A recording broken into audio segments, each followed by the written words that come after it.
All right, we're gonna wait real quick. You see. All right.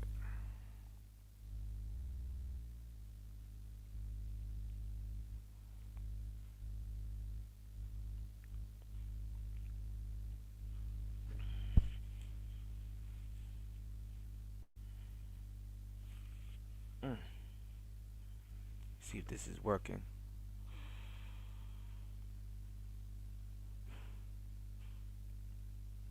Okay. What's up, everybody over on Rumble? Good to see you guys. Make sure y'all hit the like button on the way in. Please support the show. Um, I'm gonna start, and I should have been kept doing this, but I'm gonna start directing my YouTube audience over to Rumble, so they'll be able to catch the replay for replay purposes, though. But you guys won't be able to. I won't be able to catch the chat room, so that'll be the only thing. Put a one in the chat if you are over on Rumble.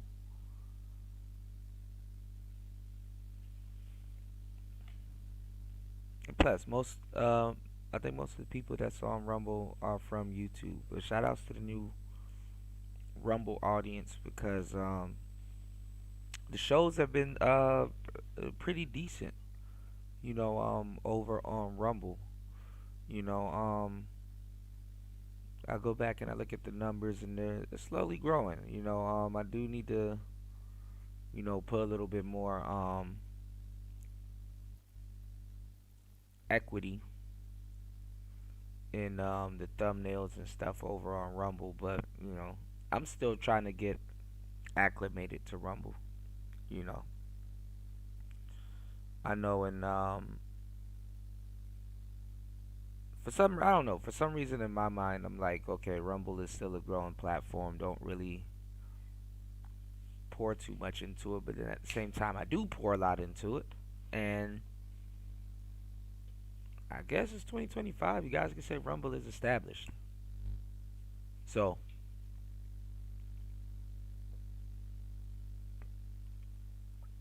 I might be wrong. I might be wrong because I do see other channels and stuff over here on Rumble um flourishing. But these are like migrated audiences, and I think that's what Rumble really wanted. I mean, if you think about it, if you're gonna build a platform, right? And you're like, okay, one of our selling points is free speech and just kind of decentralized. Like, you can not do anything you want, but you can do a lot of what's not, you know, or what's frowned upon on other platforms. You can well, what you'll be doing essentially is bringing the audience to them, and they like that. You know, kind of gets rid of the heavy lifting. So I get that. I see how that could work. Shout outs to everybody over on YouTube. Please support the show, y'all. We'll have a great show. Y'all gonna laugh. Oh man, today's show is going to be funny as fuck. It's gonna be funny as hell. You know, it's going to be funny. I was gonna do this last night. I was gonna do a double hitter, but I was like, nah. You know what? I can still wait till the next day and do this work. I had to go study and go take a nap. You know, brain overload. But shout outs to everybody here. You know, please support the show. Start off by hitting the like button, and then you can work your way over to either Cash App or PayPal. I appreciate everybody that hits the like button and supports the show. You guys keep the show going, and that is very much appreciated. You know, um, we're gonna get to politics first. So, like I said, shout outs to everybody over on Rumble. We're gonna get into politics first, and then we are going to get into Cameron. You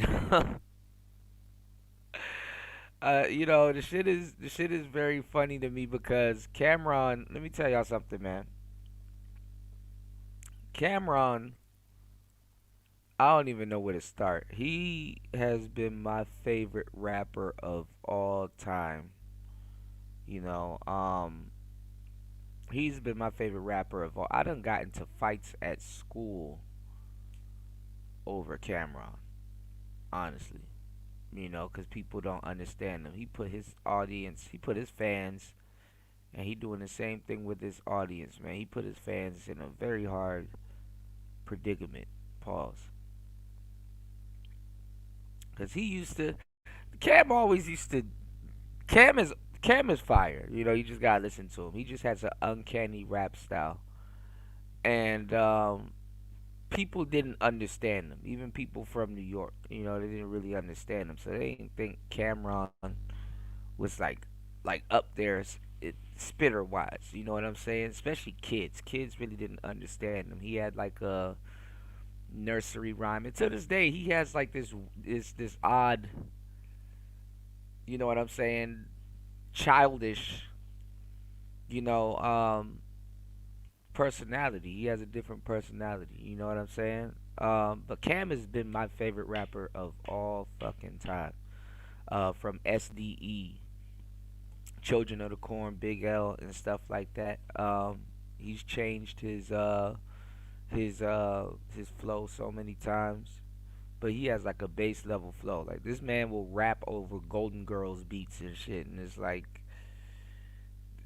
what what, but like what he's saying is like fire, or he says something that's like funny, and I don't know. I mean, I wouldn't say it's childish. He be talking about some real shit. It's just that a lot of people don't at the time didn't respect him, as like a spitter, which is crazy, cause he be going in, and then he's entertaining, but he has a different take on it. Seldom when we talk about rap and hip hop, these conversations are like weird nowadays. You know, certain people are unrecognized and stuff for certain things. There's certain things that need to be ironed out when it comes to rap. You know, and then we got technology. I think even just with hip hop alone, even since it for the last 15 years, honestly, I was really looking back. Um, or I could say 10 years, because I know some of y'all minds probably don't go that far back. But shout out to the six people over at Rumble, man. Y'all hit the like button, put a one in the chat if you in the building and rocking with me, and support the show, please. Hit the like button, hit the Cash App, hit the PayPal. All right. What was I about to say? Hip hop has like gone in a completely different direction. You know what I'm saying? Hip hop has gone in a completely different direction. Like I said, music you have to hold on. You have to squeeze like a whole story in a 1 hour 38 minute 1 minute 38 second. My bad. Time slot. It's basically hip hop has became a sandwich. It's like the structure is like hook versus hook, and then you're done. Hook versus hook. You know, um, and it pulled R&B into it. You know, When you look at New York rappers, they've went through so much eras of music. It gets to a point where it's like they got to keep up with the structure. You know, they got to keep up with the structure for the most part. You know, most people didn't think Atlanta and ATL and shit like that what have like hip hop in the chokehold like this. You did hip hop's in a damn chokehold, and people are mad that they can't get out of that chokehold. So what they got to do, they got to assimilate. They gotta they gotta go with what's available. You know, they gotta roll with the punches and stuff like that. And it sucks. I know it sucks for a lot of people because a lot of New Yorkers was talking crazy about the South. And shout outs to my New Yorkers, I get it. But guys like Cameron and stuff like that, Dipset, and just that whole era, and then it got into Jim Jones and Purple City Bird Gang and all of these different sides to it. You know, um, Cam just Cam been moving through all of that stuff, and then like I said, it's a lot of spitters, even though they all spit and they stick together. Pause.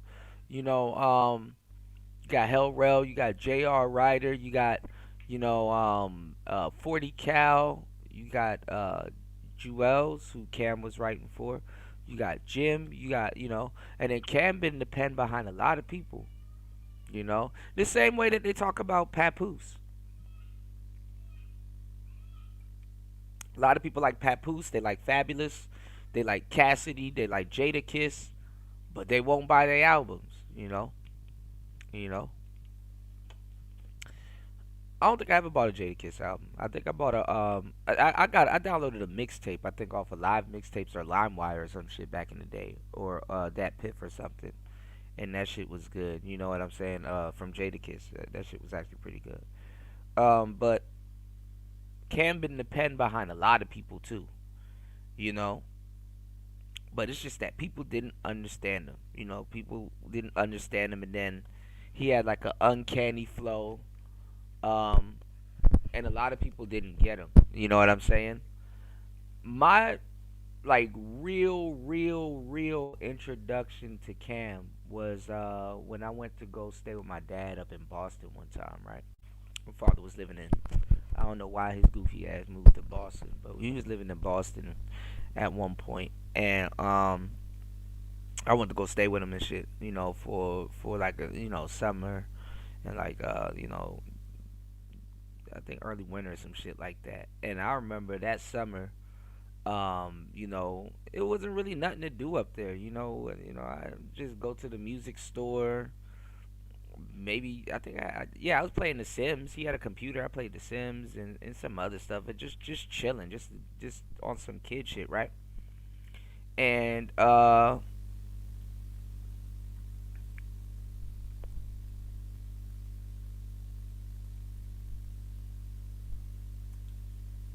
it was a couple of albums that came out that year that was fire. I think that was the year Jay Z and Nas got into it, or for whatever reason, if I'm not mistaken, that was the year that Stillmatic came out. Stillmatic was a good fucking album from Nas, right?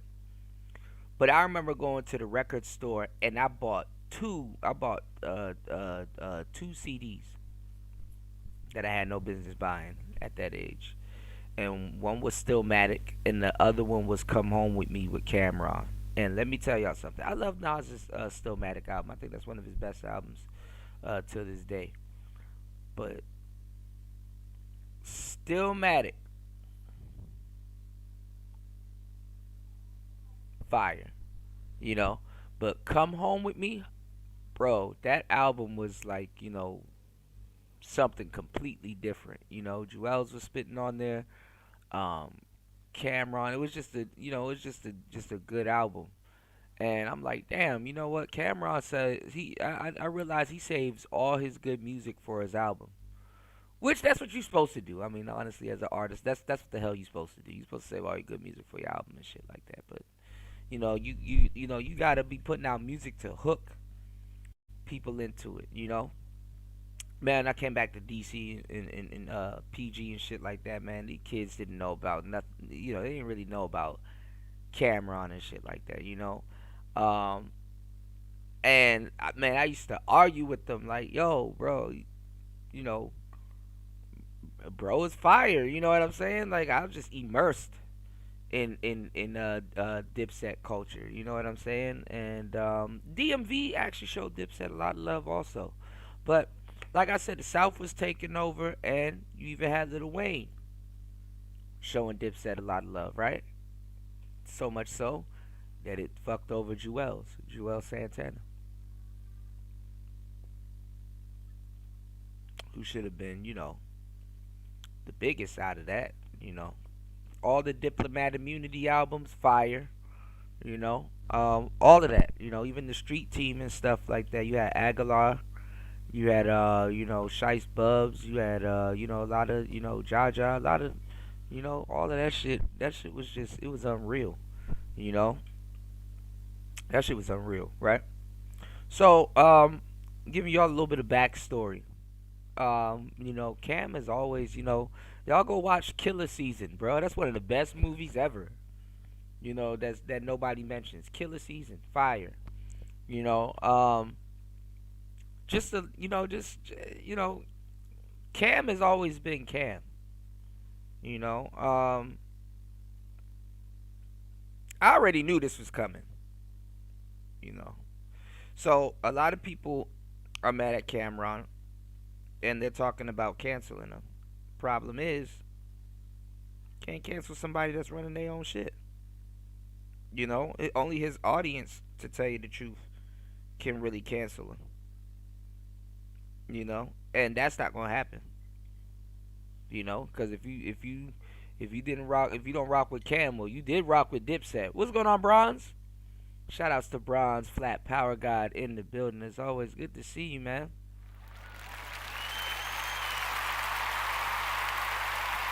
Wait until y'all get into the room. Man, I loved Killer Season, man. I ain't gonna lie, that first Lamborghini that he bought from Funkmaster Flex was fire. I loved the color and everything. He should have kept that joint, you know. Yeah, Killer Season was a show. They don't know about Killer. They don't know about Killer, man. I already knew what was gonna happen. I'm like, oh man, you know. I even got a little thing that I made with Chat GPT. I just didn't put it out yet. I was gonna put it on my wall.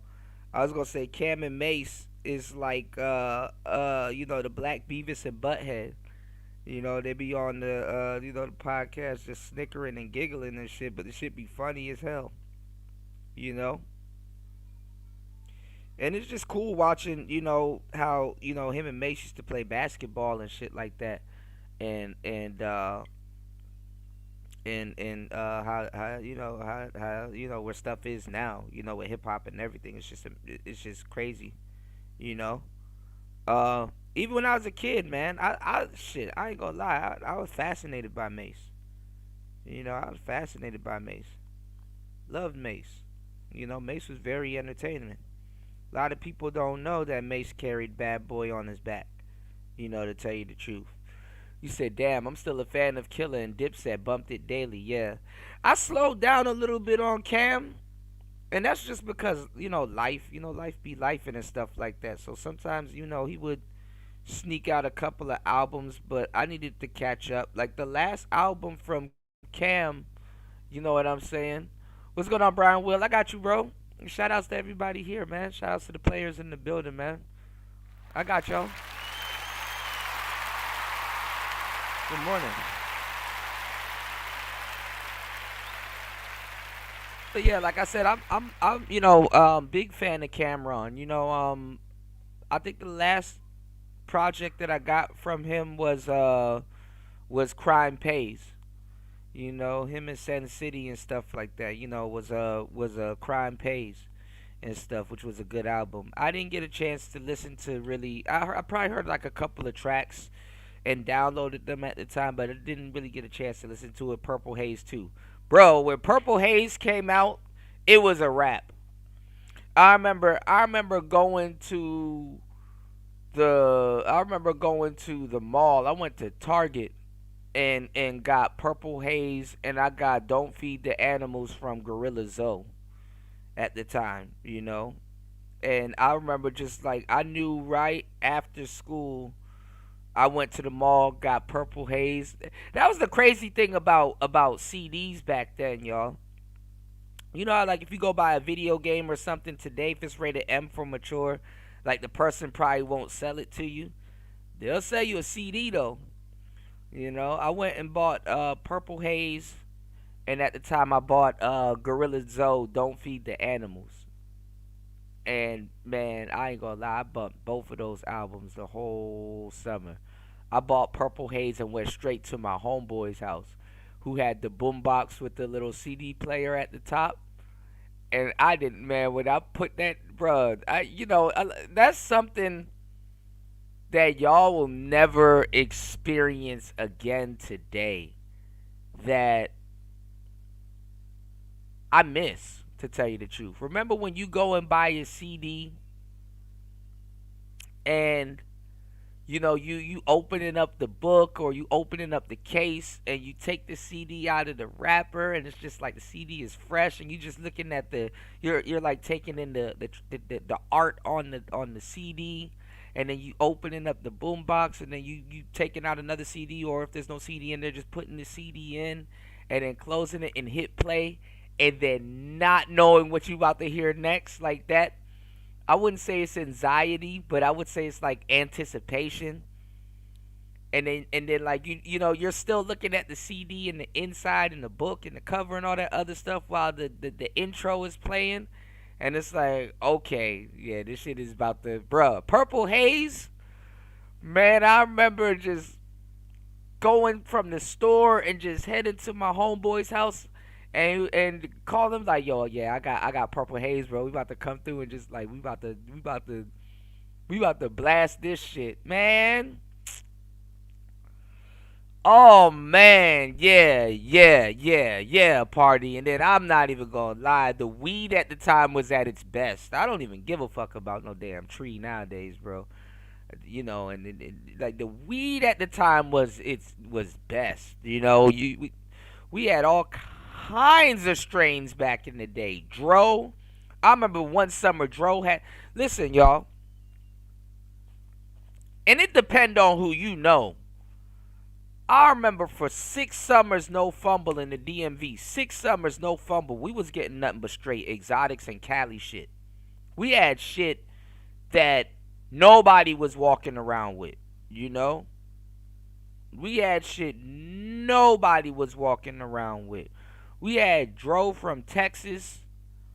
All of our shit was Cali and just different strands and stuff like that. Of course, you ran into like regular shit, but we had all different types of flavors that we had no business having, and we know for a fact, like people be trying to pass us something, or hey, you want to smoke with us? It's like nah, because we knew we was blowing on something more exotic than what they had. We had all different kinds of strains, and then there's been times, you gotta wait a little bit. You go get some KB or some Headies or whatever they call it on the East Coast at the time. But we had everything: kind bud, headband, green crack, master kush, uh, uh, all kinds of kush, purple haze, grapes, what's the other shit? Girl Scout cookie, wedding cake, White Widow, AK-47, uh, uh, Granddaddy Perp, all kinds of shit, all kinds of shit. Just you know what I'm saying? Like just those were the days where you could actually rely on strains, actual strains. Bin Laden weed. Yeah, lemon head, all kinds of stuff, you know. pothead activity, you know. So it made the music, even better. And then if y'all were a Dipset fan, y'all know up in New York they had something called Piff. That's what Aguilar like, Piff, purple Piff. And that's where you get the name Dat Piff. That's where Dat Piff came from. It came from Aguilar. Y'all go look up a song from Aguilar featuring Ike Eyes. And the name of the song is called I think it's called Dat Piff. And the hook goes, smoking that good shit, that piff. Smoking that good shit, that piff. No, the name of the song is called Piff Got Me Slow. Piff got me slow, slow, slow. Eyes low, you know. All me and my homeboys got Dipset jokes, bro. We were the biggest, man, we were bigger Dipset fans than niggas in Harlem. You know what I'm saying? We was the biggest Dipset fan than niggas in Harlem, man. Yeah, Uncasa and all of them Shice Bubs and all of that stuff, you know. We were bigger fans than dudes in Harlem, in a lot of cases, you dig? And Cameron got murals and all kinds of different stuff in Harlem. So, and that's why I don't like this newer podcast age because now all of a sudden people are newfound Cameron fans, and it's like, nah, nigga, the black people are the most grifting ass people ever, to tell you the truth, man. Because, like I said, I got into school fights defending Cameron in rap conversation. You know what I'm saying? I got into school fights defending skateboarding and shit like that before it was popular. And then it took Lupe Fiasco and all these other and Pharrell and all these other dudes that didn't skate. Now all of a sudden niggas skate. It took Lil Wayne again to come back around and finish that shit off. Which I got endless respect for Wayne because he actually stuck with it. Most people were just posers and stuff like that. But like I said, hip hop has changed. Um, Black people, some of the most grifted niggas on the fucking planet. You know what I'm saying? I remember when you used to get tattoos on your face. That was white boy shit. You got tattoos on your knuckles. That was white boy shit. You had piercings. That was white boy shit. You wore skinny jeans. That was white boy shit. You listened to rock. That was white boy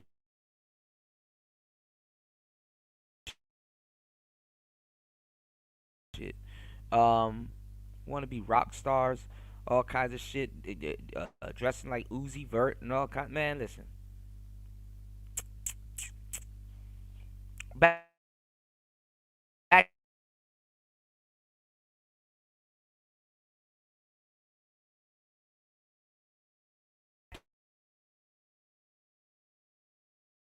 in the day, WPGC, WPGC 95.5 don't play either or on either. It's like, nah, we don't play that soft shit. We straight blah blah. Look at music now,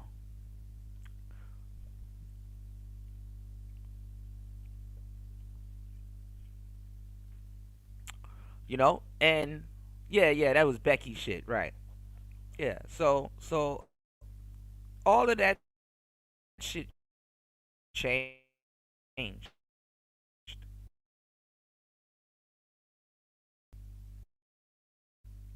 You know what I'm saying? So and like I said, Cameron transitioned through all of that stuff. Even like just the politics that was going on at Def Jam at the time, like Def Jam going crazy right now. With the Clips, the Clips is coming out with a a new album, and they said it's gonna be a classic, which they supposed to say. You know what I'm saying? You got you got you just got a lot of stuff going on. But they got dropped. And I heard Pusha T got dropped too. So I don't know. But shit, even Cameron got a dope song with the Clips called Popeyes. But I remember at one point Cameron was gonna be the president of Def Jam, you know, or some higher up. I completely forgot the role he was gonna play. But you know, Jay Z stopped that. You know, if y'all heard that story about Cam parking in Jay Z's parking spot and shit like that, and all kinds of other shit going on. You know what I'm saying?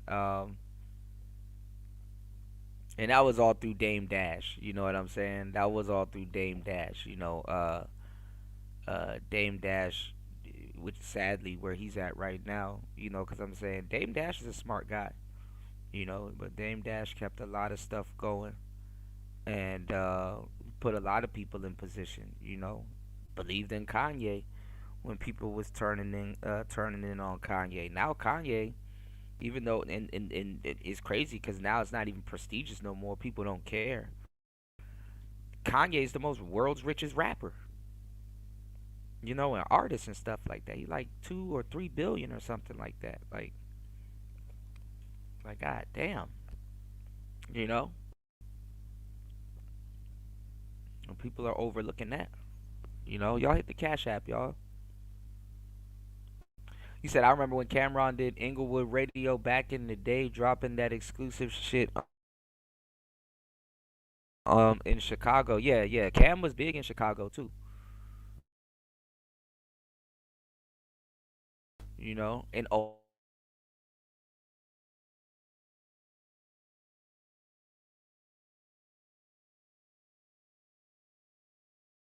you know, Cam was huge in Ohio.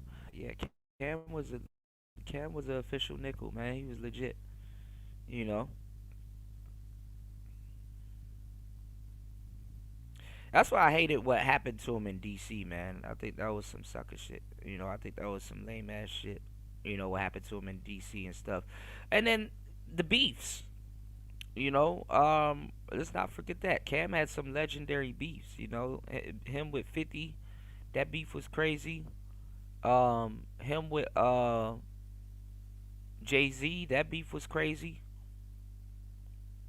He held his own also during those beefs, and the streets and the underground was rocking with him. But again,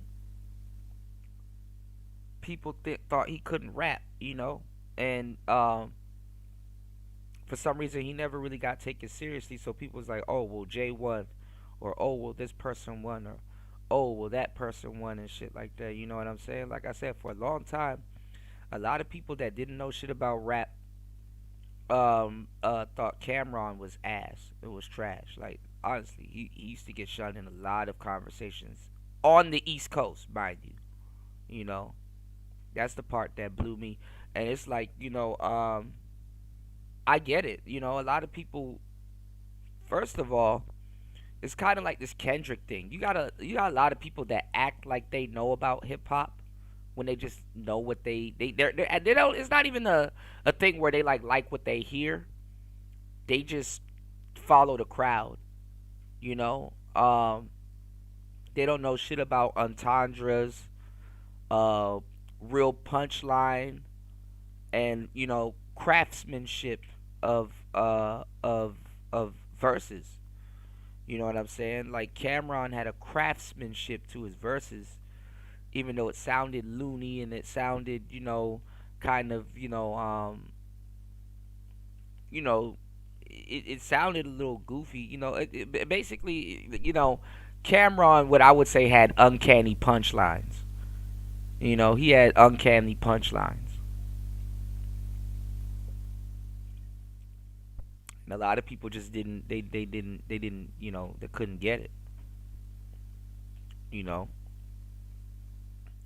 every like, if Cam was to drop 5 songs,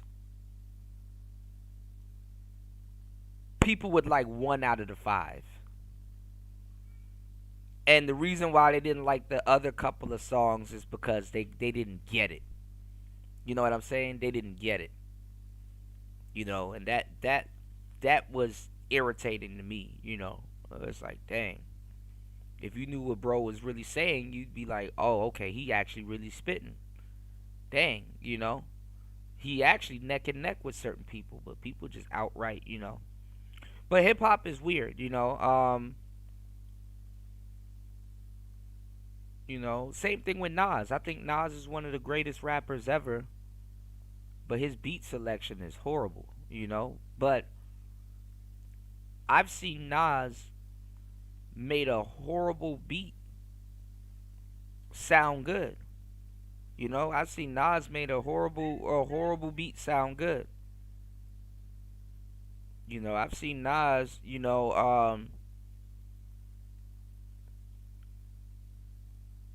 make a lot of producers that wasn't necessarily, you know what I'm saying, that wasn't necessarily fire. You know, Nas didn't have the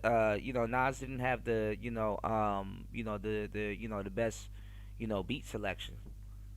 But he kind of proved that you didn't really have to have the best beat selection if you kind of knew what you was talking about, and you had good setups, and you know what I'm saying, you knew what you was talking about, honestly. you know so shout outs to Nas. you know hold on, y'all.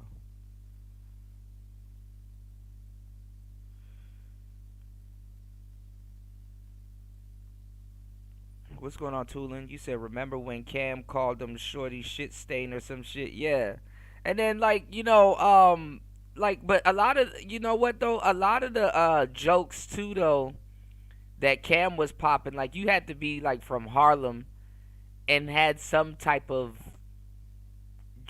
dress savvy. You know what I'm saying?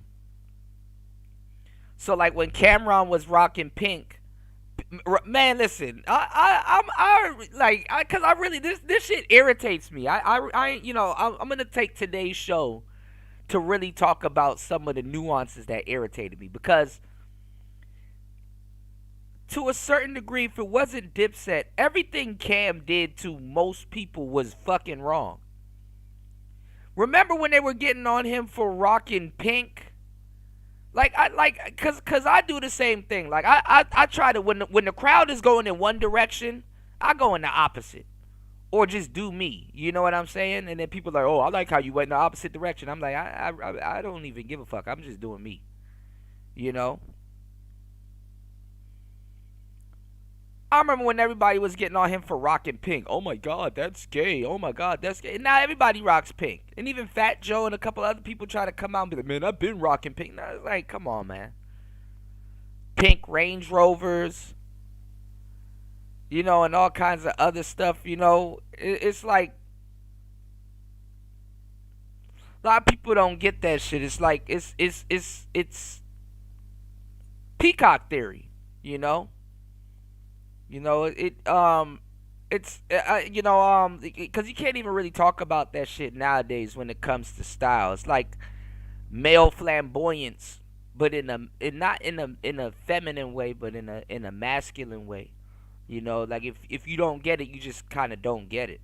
Like there's still I mean, obviously the fashion industry has been taken over and perfected by certain groups of people. We know that, but it's like I don't know how to explain it, and I'm not even gonna attempt to explain it really here. I would have to go into like peacock theory and all this other shit. You know, you said Little Wayne, Shang Tsung, Dipset, swagging. Yeah, that's what I was talking about. I was like, when the South really took over, and Little Wayne came up there for that "I can't feel my face" shit. You know, that's when Jewels fell off, because Jewels honestly was projected to be the coldest nigga in the game for real. Jewels would have had the game in the chokehold. He knew how to story tell. He had the delivery. He had the look. He came up in a prominent group. And I ain't gonna lie, this whole Cameron thing with Jim Jones, that's the shit that fucked me up, because actually all three of them were the big three in their own way. Jim surprised me, but he didn't. You know what I'm saying? Jim surprised me, but he didn't. Cause you could always tell Jim had potential if you listen to On My Way to Church back in the day, and then you listen to Harlem Diary of a Summer. Like a lot of y'all really got hit the gym and really got put on the gym outside of the Dipset group through that ballin' shit, and it's like, nah, if you go listen to Summer with Miami with Trey Songz, go listen to that whole Harlem Diary of a Summer and stuff like that, you knew Jim had potential, you know. And I'm glad that he took off the way that he did, because one of the best albums that nobody talked about was Hustler's Poem, Product of My Environment. You know, Hustler's Poem was fucking fire. And then, yeah, he had some writers and stuff like that, but that even add more to what was going on in the genius of Jim and shit like that, because he had Max B around him, and I learned a lot about Max B before Max B got famous. One of my favorite freestyles was from Max B, and it wasn't even a lyrical freestyle. It was just Max B just had charm and charisma over the whole thing. I used to fuck with Max B. Same thing with Shice Bubs. Not Shice Bubs. I fuck with Shice Bubs obviously, but what's his name? Stack Bundles and stuff like that. A lot of these fake Stack Bundles fans and shit like that. I need my boy Fredo up here, man. My nigga Fredo, man. Me and him would just wild out with just Dipset paraphernalia, bruh. Squad up. The niggas wasn't no fucking. Yeah, y'all niggas wasn't no motherfucking.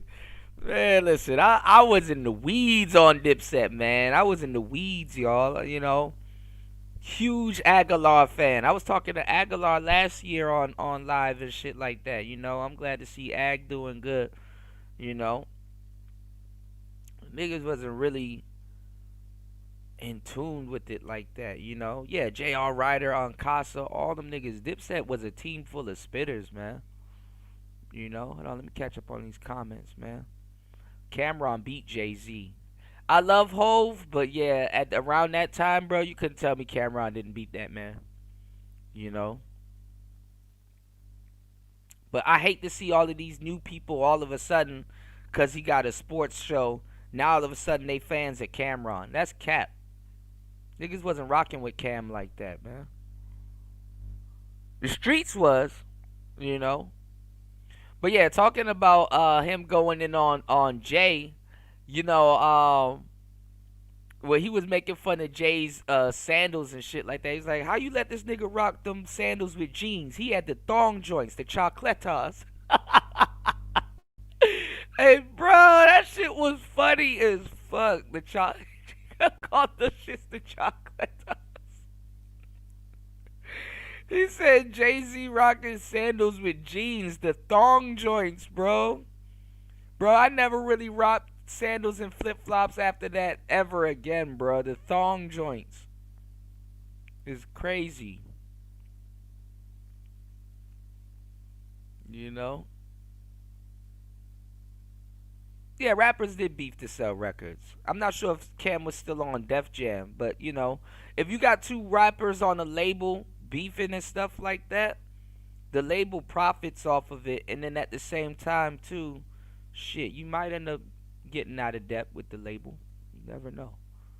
You did.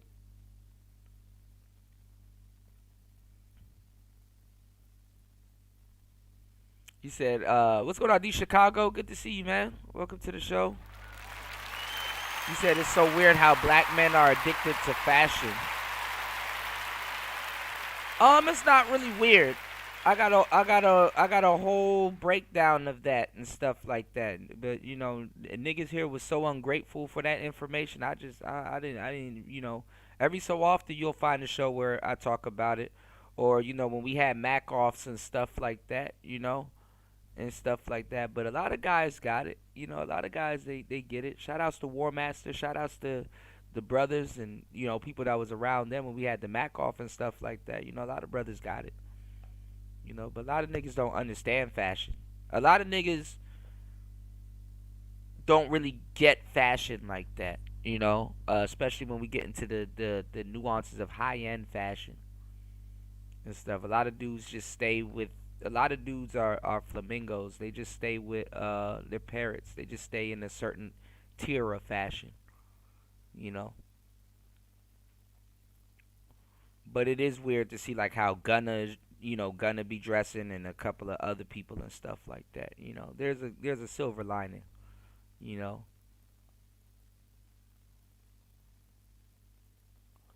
You said I can't get to paying all this money for codeine. I was ODing on 20s of Fetty and had to be Narcan twice. I'm glad I stopped sipping syrup before I got addicted to it. It was getting dumb anyway, but I've tasted the authentic syrup. I've tasted activists, real activists, and that shit was expensive. And bar, I've actually had the privilege of tasting bar.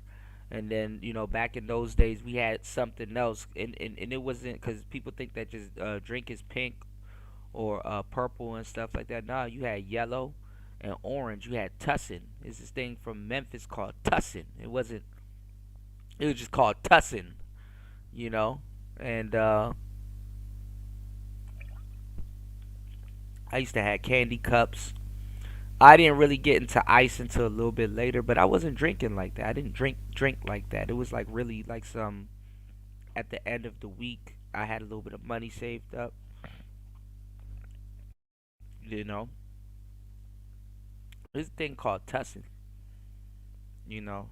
Um, and then I ain't gonna lie, we used to do goofy shit. When you're a kid, you used to robo trip, used to go get like Robitussin. Like it was just, we were some dumbass kids, bro. I'm not even gonna lie. Looking back on it, we were some dumb ass kids. What's going on, Beachy? Oh my goodness, good to see you. Hold on, let me welcome Beach to the show.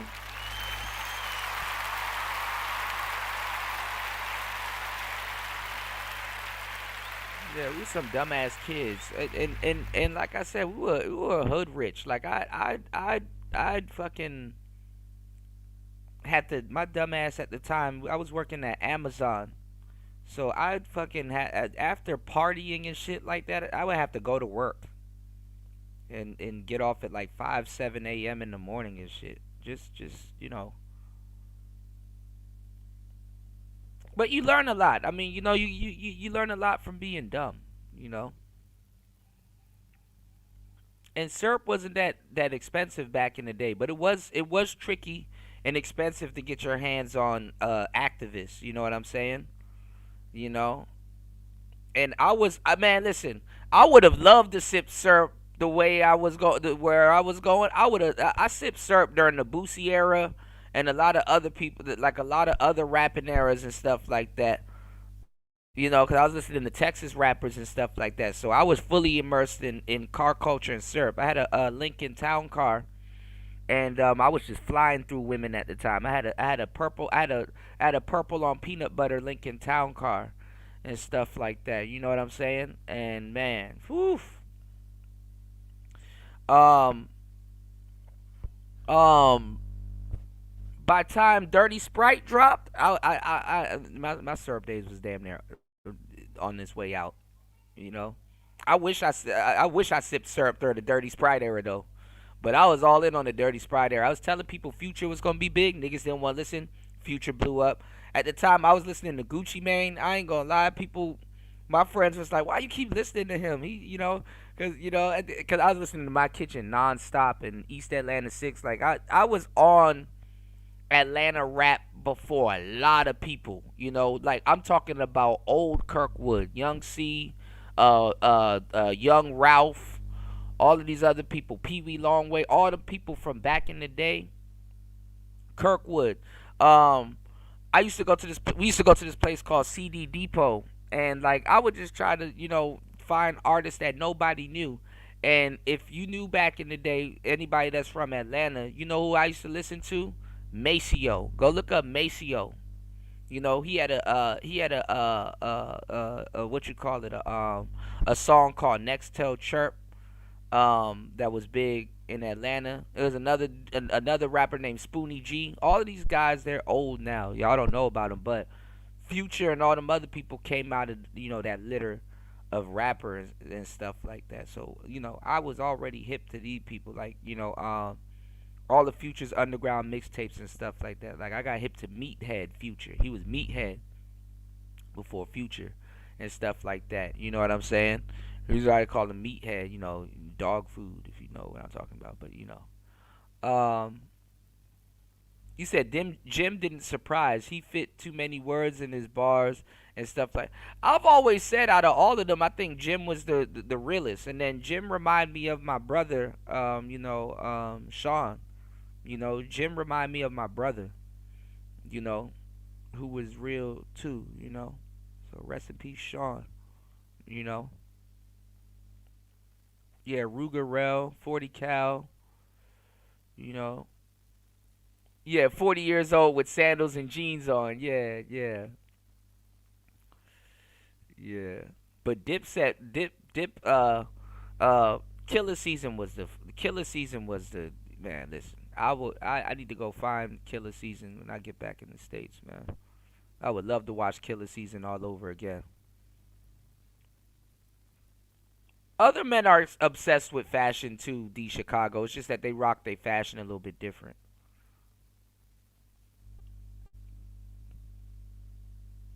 Yeah, you know what? Harlem, shout outs to Jay Green. I gotta get her to get y'all hip. Harlem dudes, like New York dudes rock fashion a little weird compared to like DC, like how we get down, cause DC got a different flavor.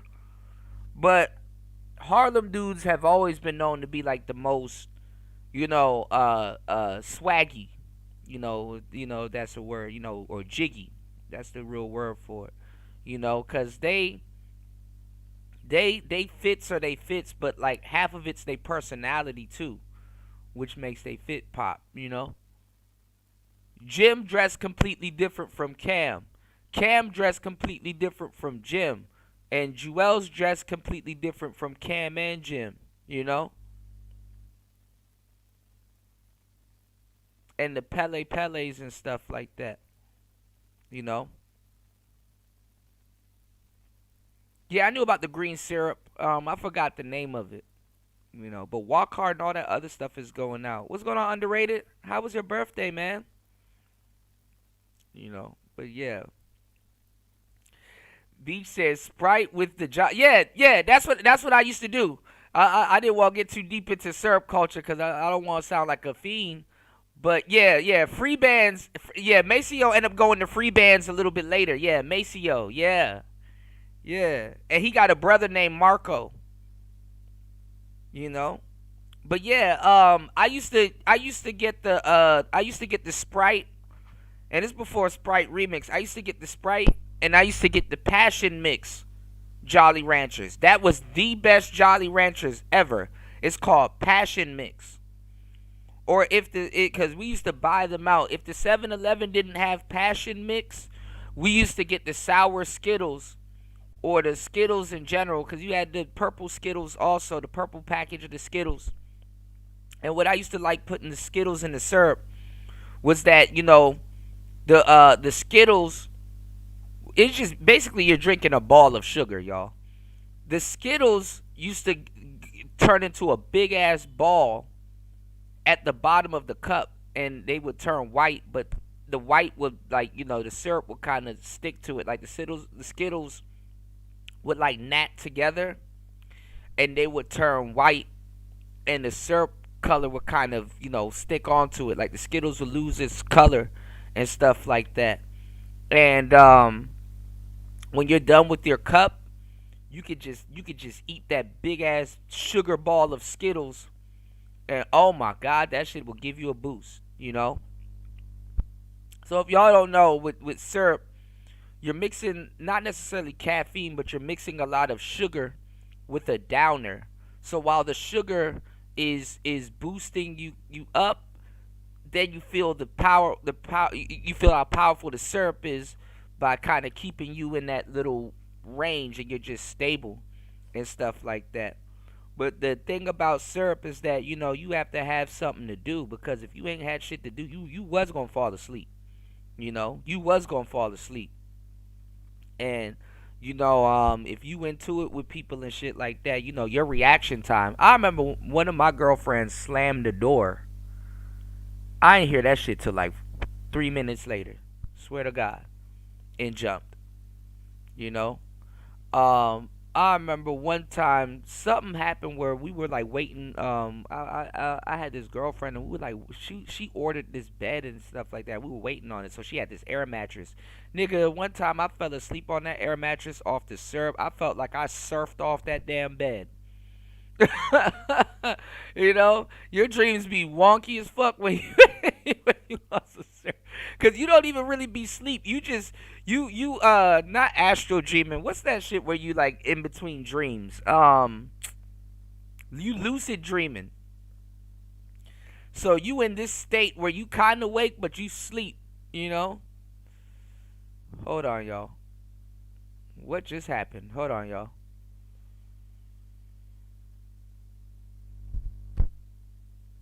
All right, y'all should be able to hear me. I thought this thing backed out, but it went back. Hold on. Let me catch up.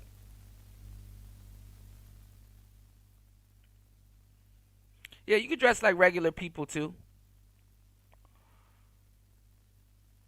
Men are obsessed with fashion. Yes, they are. They are absolutely obsessed with fashion. Put a one in the chat if you guys can hear me, because I think this thing backed out. He said take a little sip, and I was like, glug, yeah, you don't glug that, bro. Yeah. Every girl does that too. Girls be like, hey, I want to try. And because they hear so much about it, and then they glug, and then now they ass in the corner tripping. What's going on, Toya? Good to see you. Shout outs to everybody here. Y'all please hit the like button, support the show. All right, we're gonna get into the show. Everybody here, I guess we can get into it. Oh man, I remember I tried Xanax. Man, Xanax. I don't know. Xanax is weird. I'm glad I never got addicted to Xanax. You know what's weird about me? I don't have an I have an addictive personality. Like, people do like me if I'm for you, but I don't have an addictive personality, to tell you the truth. Like, I will experiment and I read up on stuff. I'm not just some dumbass that just tries shit for the sake of trying shit. I will read up on stuff and do a little bit of research and stuff like that.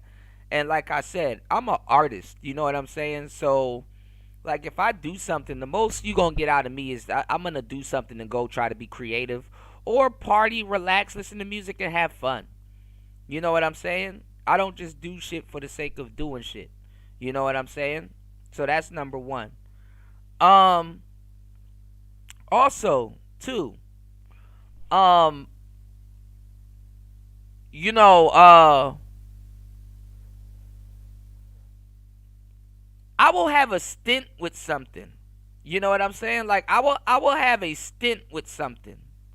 Like, I will try something, and then after a while I'll just cold turkey. I'll do something for a while, get the hang of it, and then just stop and don't do it ever again. You know. Now I don't know about y'all. Because that's a feat to me. That's a feat to me. I'm left-handed. We have an addictive personality. We get addicted to shit. So I'm a part of the 10%. That's left-handed, and I learned too that when they do studies and stuff like that, to a certain degree, we're excluded from a lot of stuff.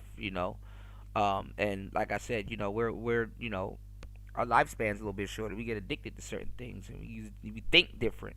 You know, operate a little bit different. So I don't know. You know, but all of that stuff. I would say I associate it to a certain time. In my life. Like I said, I've lived multiple lives. I've lived a lot of life. So I encourage a lot of guys to live it too, but also to be safe. Be safe and don't be dumb. I'm surprised I'm still here. I didn't think I would make it this far. So listen to me. Be safe. Just don't be dumb. And what's going on, Bobby? Jim Jones didn't popularize Nike boots. Wale did. Wale did. The DMV area, especially. Wale popularized Nike boots. Wale popularized Nike boots. But Nike boots was always a thing in the DMV area. In the DMV area, we rocked Nike boots and we rocked ACGs and polo boots and stuff like that. And New Balances. I know Baltimore be trying to take the New Balance shit from us, but nah, we were rocking New Balances way before Baltimore. And stuff like that. DC got its own thing. Toya said never tried it. No, Xanax is horrible. Xanax is an out of body feeling. Like you're like out of your body, but you're watching yourself do shit, which is weird. You know what I'm saying? And later on, I'm glad. You know what? Before I really started, getting women like that, I got out of most of that phase when I started getting women like that and stuff like that too. Because later on, when I started getting women, I started realizing, oh, okay, y'all do drugs. I didn't know baddies do drugs like that. I mean, I did, but I didn't think it was to that extent. Like a lot of these women are full on.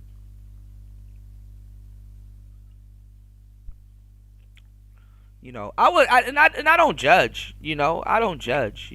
But I remember this one girl that I was dealing with. She used to do Xanax, but she didn't do the regular Xanax. Like there's like these. I really don't even want to talk about this, but there's like these like it's like a knockoff version, but it's Xanax, but it's like a yellow pill. I forgot the serial number she was talking about, and they're like technically Xanax and stuff like that. And I'm like, oh, okay, you know. After a while, as a man, just with certain things that go on with women and stuff like that, it's like okay, she got to be sedated. A lot of people are running from themselves and stuff like that. So I will encourage you guys, if you are dealing with addictions and stuff like that, swap it out. Do get some help. Because that shit is goofy. Because you gotta wake up and tend to that shit every day. Like it's a daily thing to take care of. You understand what I'm saying? And just some of the stuff that they got going on in life right now, it's not worth getting addicted to something. So if you guys are listening to this and stuff like that, get off addictions and stuff. I get it.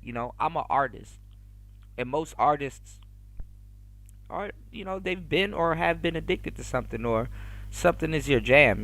I mean, if you're having fun and you're being responsible and doing you, and it's not a problem, cool. But hey, man, it is what it is.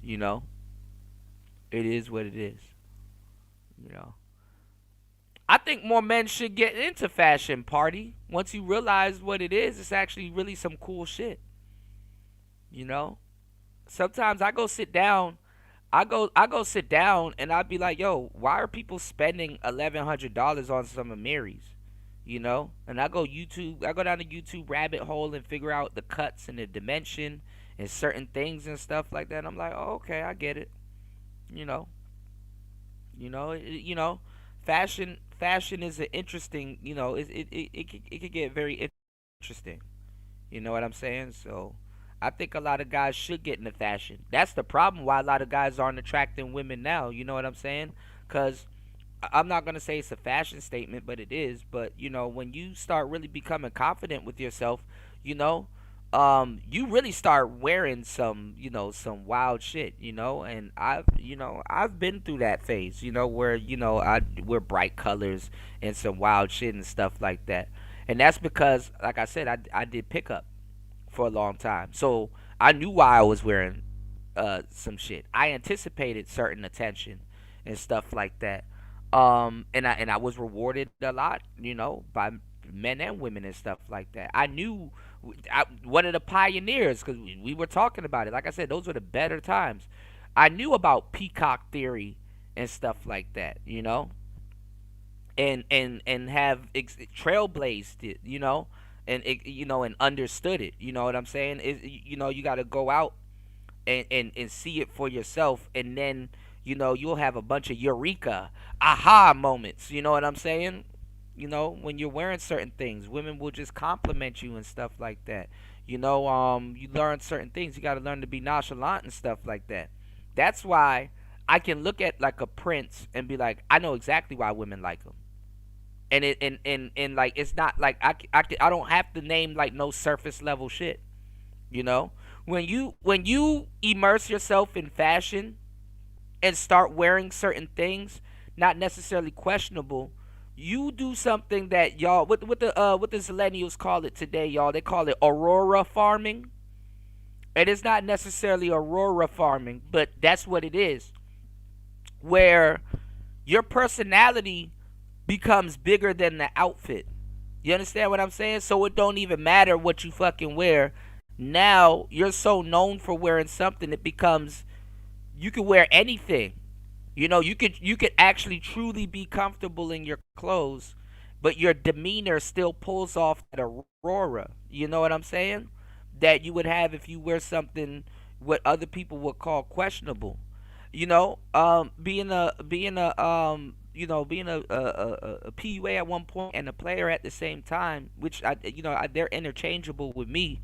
But I have to make a distinction when I start talking about certain theories because one theory came from one side, even though they both indulge in the same thing. I want to put you in the mindset, when it comes down to what we're talking about, because a guy that's wearing some questionable shit, but he's like kind of down and he has like a different type of demeanor, he's sabotaging his confidence. Whereas a guy wearing the same exact shit with his chin up, talking to everybody and stuff like that, he's calling people on their bluff. Like people are not in society, people are not special. I hate to say it like that. There's a saying that says you're unique like everybody else. Most of these people are raised by social media. Like who gives a fuck what they think? They're one little bullshit social media post away from being on your nuts. Who gives a flying fuck? Who gives a fuck? You first of all, you become more interesting. More eyeballs are on you. And if you don't know what to do with that, then just say that. Who gives a fuck?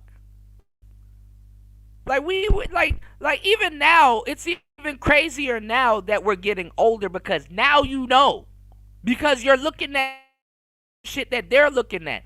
The difference is that you were a man and you had a personality and you've been through shit before the internet.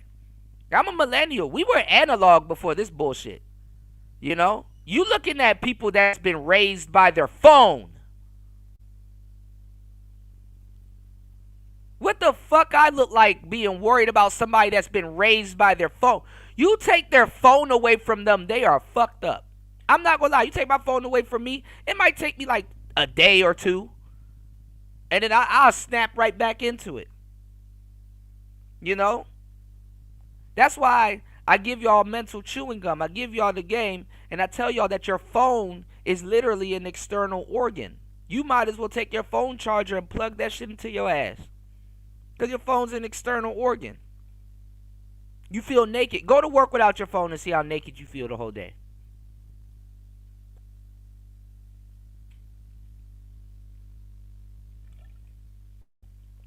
Alright? Alright, let me catch up on these comments real quick. Y'all hit the like button on the way in. Hit the Cash App. That's $PTV888. I'm cooking. I know I'm cooking. Alright, I'm chefing it up. Give y'all some good breakfast. $PTV888. That's $PTV888. That's $PTV888. I gave y'all the game so many times. You wanna know why little boys are killing themselves over Jordans? I'm gonna tell y'all in a little bit. Let me cause shoes is the most important accessory you can have as a man. when it pertains to attracting the opposite sex and just in general. But I'm gonna tell you why, and I've been telling y'all this for years. And dudes here didn't want to listen until later on. They're like, "Oh my god, that's why." I stopped listening to niggas a long time ago, and relied on my real life experience, research, and cross examination and what I know. You know. Yeah, I never really got into New Balance until a little bit later. Like I said, I went through a skateboarding phase, so when I bought shoes, literally they didn't really last long. I destroyed them. So I kind of was like a sneakerhead. I kind of was a reckless sneakerhead. You know, Jim Jones to me, fashion wise, is what Drake is to new rap and stuff like that. You know, even though Jim was really swaggy, I never really looked at Jim as a fashion icon. I just looked at him as a Harlem dude, being from the East Coast. One thing I did like what Jim Jones did was bring back the rock star chain that be on the side, but that was like a gang statement. You know what I'm saying? Chain gang. You know. He said I also found some Japanese shoes. That's what's up. I think that's what it's called. I think one is called clonazepam. It's like a yellow circular version of Xanax. You know how Xanax is more like a of a bar. That one was circular. You said it took me a long time to learn to deal with women. Hey man, shoot. Some of y'all learn too. If you have drugs, women are gonna come around. That's why I'm looking at this Diddy and Cassie shit. I'm like, man, this is funny. You know. You said I have better luck with prettier women. Okay. You said what? Get into the industry where gay men dominate? No, gay men do dominate the fashion industry. Like I said earlier, and I mentioned that. But there is a thin line. Black men stay at a certain line, but there's a certain level of high fashion that is like a ceiling there. And I'm not talking about no metrosexual shit. I'm just talking about on some man shit. There's a masculine. It's hard to explain it because I don't know why I'm using these two words in a sentence, but there's a masculine version of flamboyance that is undeniably masculine. You know, because when we start talking about fashion, then we got to start talking about chemistry. Niggas ain't ready to have this conversation. We got to start talking about chemistry and compounds. Because when we start talking about fashion, we also got to talk about demeanor, and then we also got to get into to cologne and smell, and stuff that actually matters. You know what I'm saying? So niggas ain't ready to have that conversation if you just purely focused on fashion. And then we got to understand what are we talking about? What type of fashion are we talking about? That's why when Kanye and all of them people went off into fashion with like Virgil and all of them and stuff like that and stuff, that was high end fashion. Y'all are talking about high end fashion. I'm talking about the regular shit like chrome hearts and all these other stuff that niggas got to figure out and stuff like that. Niggas stay at a certain ceiling. Y'all only learn about fashion sense through hip hop and some other stuff like that. Hip hop gotta steal shit before niggas start learning about fashion. I'm talking about niggas actually getting into shit before hip hop steals it, and then now you're told by your phone or by the radio or the TV about certain things that y'all have y'all will see it on the rapper and stuff like that. I'm talking about the people that dress the damn rapper, not the actual rapper. You know? Because by the time it get to the rapper, that shit is outdated. Yeah, it does come from Black American history, and there's a little bit of religion thrown into it also. You know, yeah, Harlem is an example of a whole legacy. Yeah, they make clothes because it's an industry they dominate. Fashion, not men. No, if you pay attention to fashion, and a lot of women will know what I'm talking about.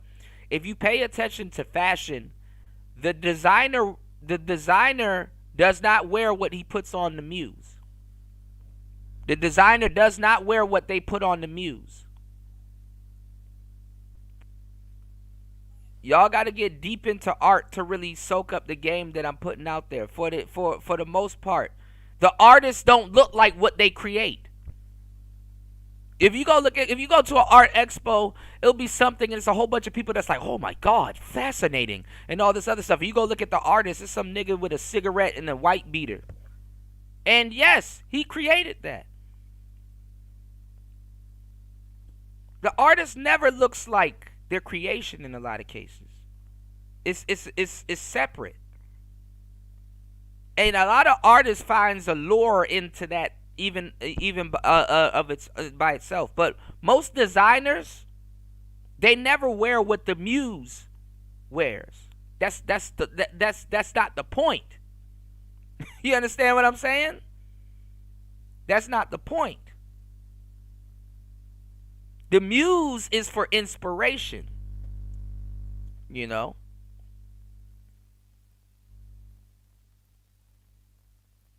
It's not an argument. It's not an argument. It's either you get it or you don't. That's the thing about art and fashion. And it's frustrating for a lot of people because a lot of people aren't artists. It's like you're trying to look at something. It's like you're trying to tell a producer how to look at beats when you're not a producer, and the producer's trying to tell you that, listen, you think we make music for the audience, that's cool, but when you start working with these instruments and stuff like that, we're actually making music to impress other producers. If the audience likes it, that's fine, but we're not doing it for y'all. Of course, we're doing it for y'all, but we're reaching for something else. We're reaching to that when we get into rooms with other producers, another producer look at you and be like, yo, I like how you did that and blah, blah. We have a different set of ears from y'all. Artists have a different set of eyes from y'all. Of course, y'all understand fashion and stuff like that. It's like me being a content creator. Y'all try to tell us about YouTube, and it's like a whole back end of YouTube that y'all don't know about. And we're trying to tell you that, yeah, we hear you. You claim you're going to like this and going to support this and understand what it is. But you got to understand that we're the people behind the curtains bringing you what you are giving us back, which is feedback. But feedback is not always accurate. Feedback is like half the story. Because the person giving feedback, should they be briefed or they know about or have knowledge on something else, then they can give full feedback. Respectfully. You know, and I say that the most, I don't know any way else to put it, the most humble and respectful. You know? I get that a lot of people, that's why when I was looking at people going in on Cameron, oh, he wearing pink, oh, he this, that. It's like y'all don't get it. It's like either you get it or you don't. Cause by the time it gets to you, people ain't about to do all of this explaining. It's either you get it or you don't. You know? Nobody looked at certain cartoons like the Pink Panther and be like, man, he gay because he a Pink Panther. Who a Pink Panther? You know, no. The idea, it already gets past people. See, I love psychology. I'm very deep into psychology. Actually, I'm so deep into psychology. I'm into neurology. I'm into how the brain comes up with this equation. You know? And the different sides of compartmentalization and stuff like that. I know how shit gets before it gets to people. It's a game of telephone. I've been doing this for a long time. I know what I'm talking about. You know? And I know why certain people adapt to certain fashions and stuff like that. I sat back. I'm a DJ. I study this shit. Like, I'm immersed in this. You know? I sat back and I watched how hip-hop culture appropriated certain things. But guess what? I'm not just a DJ of hip-hop. I was into all those other cultures also. And I watched how hip-hop cherry-picked what they wanted to pick from other cultures. You understand what I'm saying? And that's why, even as a producer, I understand the whole concept of sampling. Sampling, well, I ain't gonna lie, as a producer, we do be stealing the whole composition, but sampling is stealing a part of something. I like the bass line, I like all of that other stuff, but I don't want it. I'll take the drums. I'll take from this genre and I'll take from that genre, and then I'm gonna try to mix it and put it together and come up with something dope. So by the time it gets to y'all, you see what I'm saying? There's shit that people in hip hop that are wearing that they stole from rock culture that rock dudes won't steal from hip hop because they knew where it came from.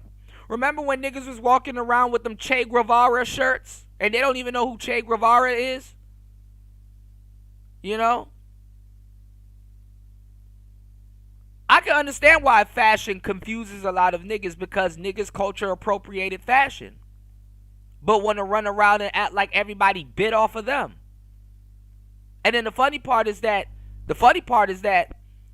when you do your history and see that, yeah, people did bite off of you, but when you are quizzed on that history, you don't know that. Where it started, where it came from, why people were doing it, you know? Most people, even when it comes down to their history, they still think Moors were Muslim because of their garb. When a lot of Moors were Muslim, but most Moors were not Muslim. They just rocked the same garb. But upon seeing them, you'd be like, oh, you're Muslim. Or people at the shops in certain places would assume that they're Muslim and like, no, I'm not Muslim. You know? So niggas have always had a weird disposition when it comes to fashion, because we always try to tie certain things with not being gay, and that comes from slavery. You know, and this is not me trying to have a kumbaya moment with that, but it comes from slavery. Niggas always trying to associate themselves from being jihad. You know, with certain things. Yeah, it has a lot to do with your clothing, but a lot of it, you know, it comes from something else, you know? And like I said, shoes are the biggest thing. A lot of men, I told y'all and I kept telling y'all, I've done a whole thing on this. Y'all man, look, y'all support the show. This is some ungrateful ass shit. I've been telling y'all, men, y'all want to know where women got high heels from? They got it from men. Men are like fucked up behind heightism. Men rock high heels. High heels is a men's item.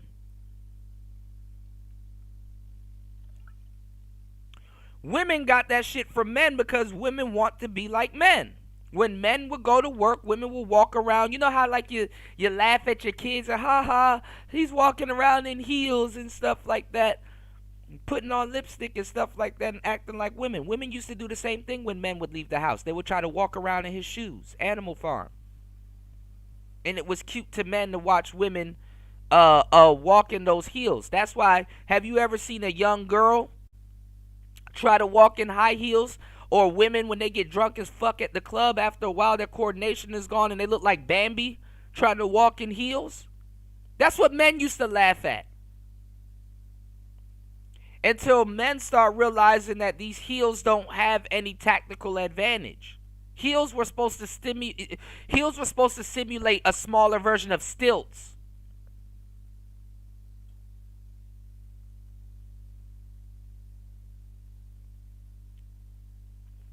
See, y'all be listening to a bunch of goofy niggas on YouTube that when y'all land on a real nigga's channel, y'all don't even know how to accept this fucking information. That's why I tell y'all, hit the like button and support the show, man.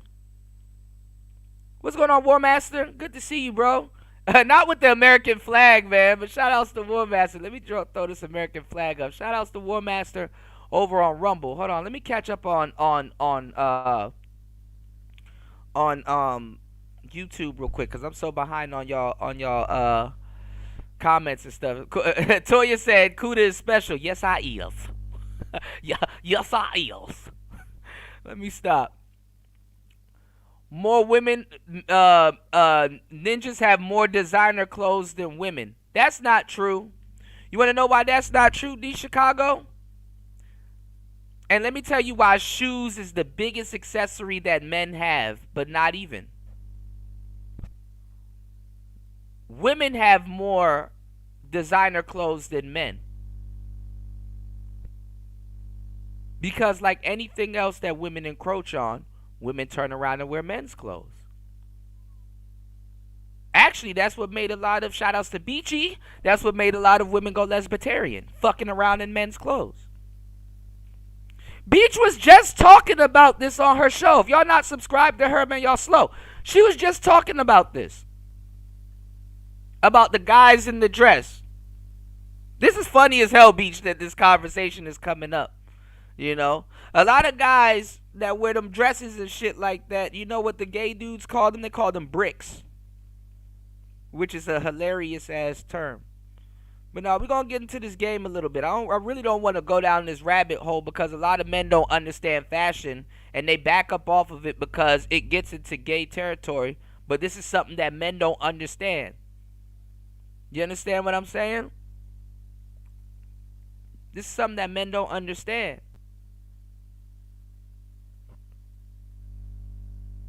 Women have more designer clothes than men because they turn around and wear men's clothes. The most accessories that a woman can have is shoes because they turn around and wear men's shoes and kids' shoes.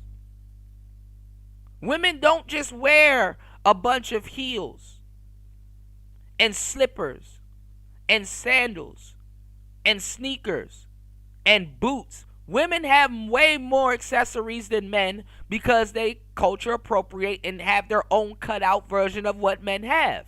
That's why a lot of you niggas are lost when it comes to fashion and wearing shit to attract women. Because women size you up.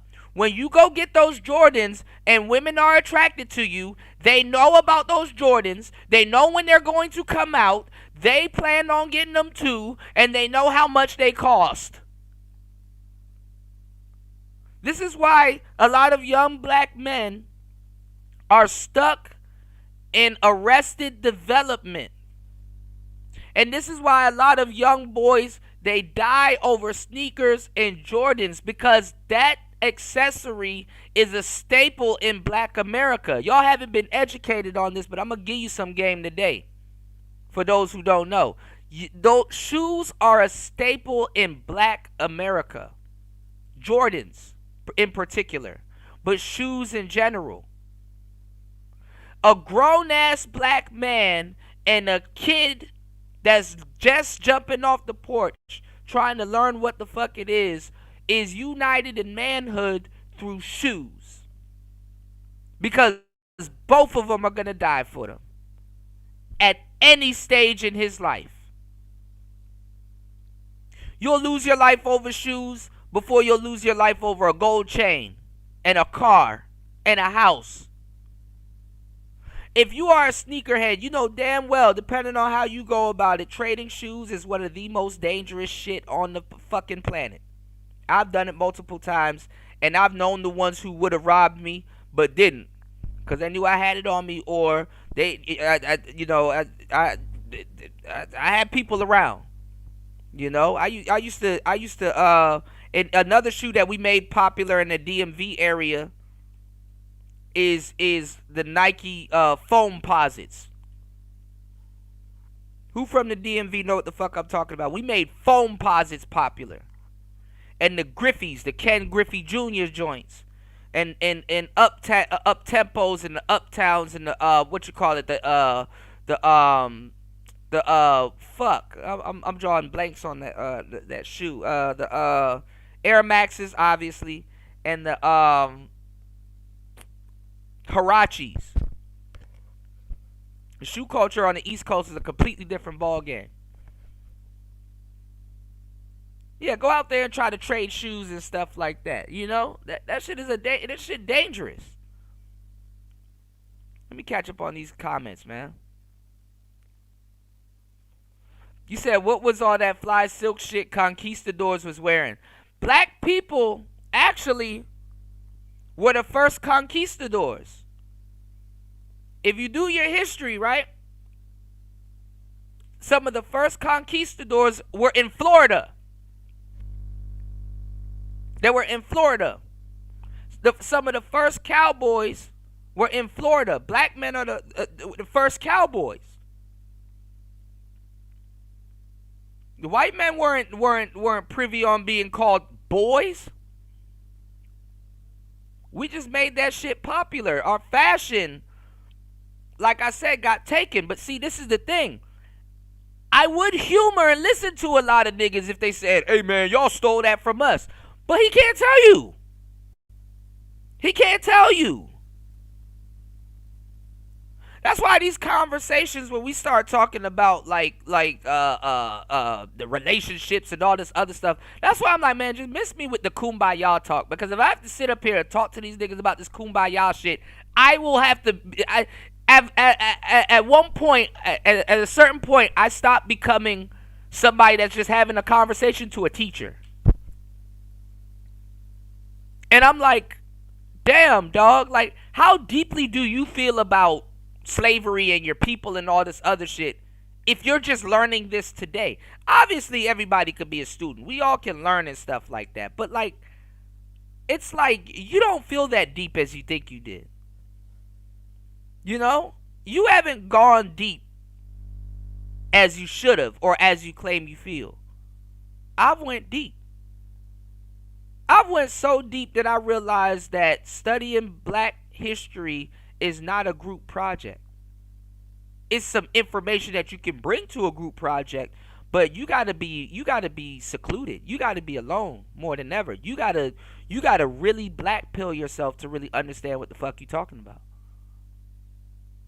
You really do. You have to go off and be alone and go study that shit. And then what happens when you study it and you come back to the group to share the information, you'll realize that niggas are just getting around each other just to talk about how they know more than each other. And nobody really knows shit because nobody goes across the pond and go talk to other people about it. It's like, go try it with the other races. Like, you'll really understand how deep in the arrested development black people are or are in. And then you'll start to listen to the conversations and that will seclude you even more. And it's like, actually, let me throw this out the window. Not necessarily throw it out the window, but keep it for yourself. It's like a self-accolade. That Hotep shit with the onks and all that other stuff and stuff like that, yeah, that shit cool and all. But when you get around other people and stuff like that and really like gauge what they know and all this other stuff and how all this other shit, it's like, bro, that shit is a fucking phase. They can't keep it up. They don't believe in that shit. I'm not trying to have a kumbaya moment just to get some decency out of somebody. It's a phase. It's a phase. Keep it up though, y'all. That shit is tickling. You know, niggas running around here with this tether talk and all this other goofy shit and stuff like that. It's like, man, if you only knew your history. Black people are the only race of people I've ever seen learning their history in their 50s. Other people know more about black history than black people. And niggas wanna attribute that to slavery. And it's like, no, that's not it. That's not it. Until this day, you can hide shit from niggas in a book. Trust me, I wrote 2 of them. Till this day, you can hide shit from niggas in a book, and they'll never find it. And the funny part is that they'll ask you all day about the shit that you put in the book, and you will tell them that, hey, it's in this book.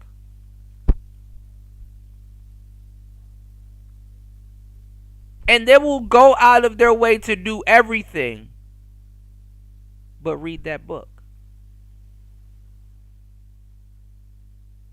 And then it goes back to what I said. If you think deeply about certain things, do you actually really want to change?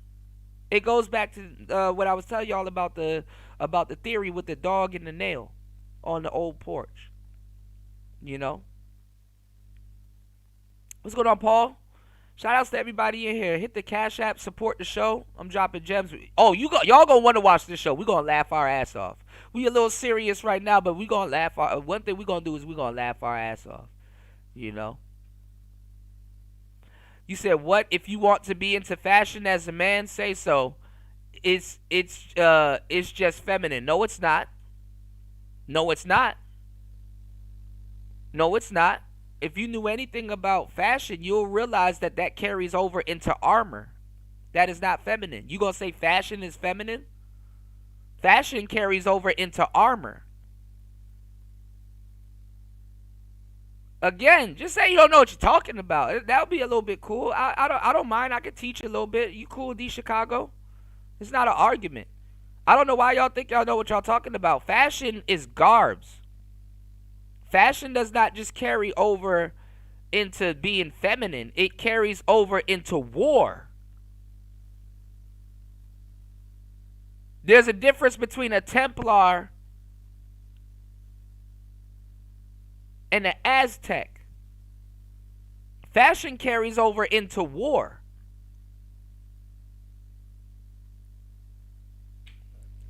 Fashion saves people's lives. How deep do you want to go? Like I don't like. What are we talking about? Yes, how your helmet is designed, material, case purpose, season, durability, movement. That all goes back to fashion. See, y'all one day y'all gonna run into the right one. I'm the right one. I know it. I just keep quiet. I play dumb. I play dumb. I play dumb. I can take it where people ain't willing to take it. Fashion ain't no feminine shit. Is there a feminine side to fashion? Yes. Yes. But it's built on respect. When you saw a king that actually participated in the war, those are the kings that I respect too. Like the king that will actually be at the forefront of their army and their soldiers. He's not a king, he's also a leader. He'd get down and split somebody's wig too. It was cool to see him suited up. Everybody had silver on him, but he had gold. He was even peacocking during war, and he stood out. And then when he was out of his garb, when he took all of that shit off, it was style, it was fashion, how he walked around. What did he wear? How was he received when he was observed? Like, damn, that's cool. You know, damn, he had all of that on under his armor. Fashion goes further, man. Fashion goes into war, bro. Fashion goes into weaponry. Man, look, y'all not ready for this conversation, man. Y'all not ready for this conversation, man.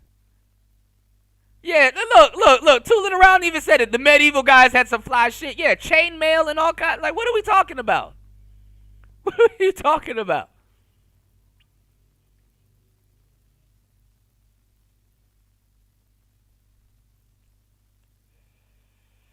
Yeah, you can have a $10 shirt.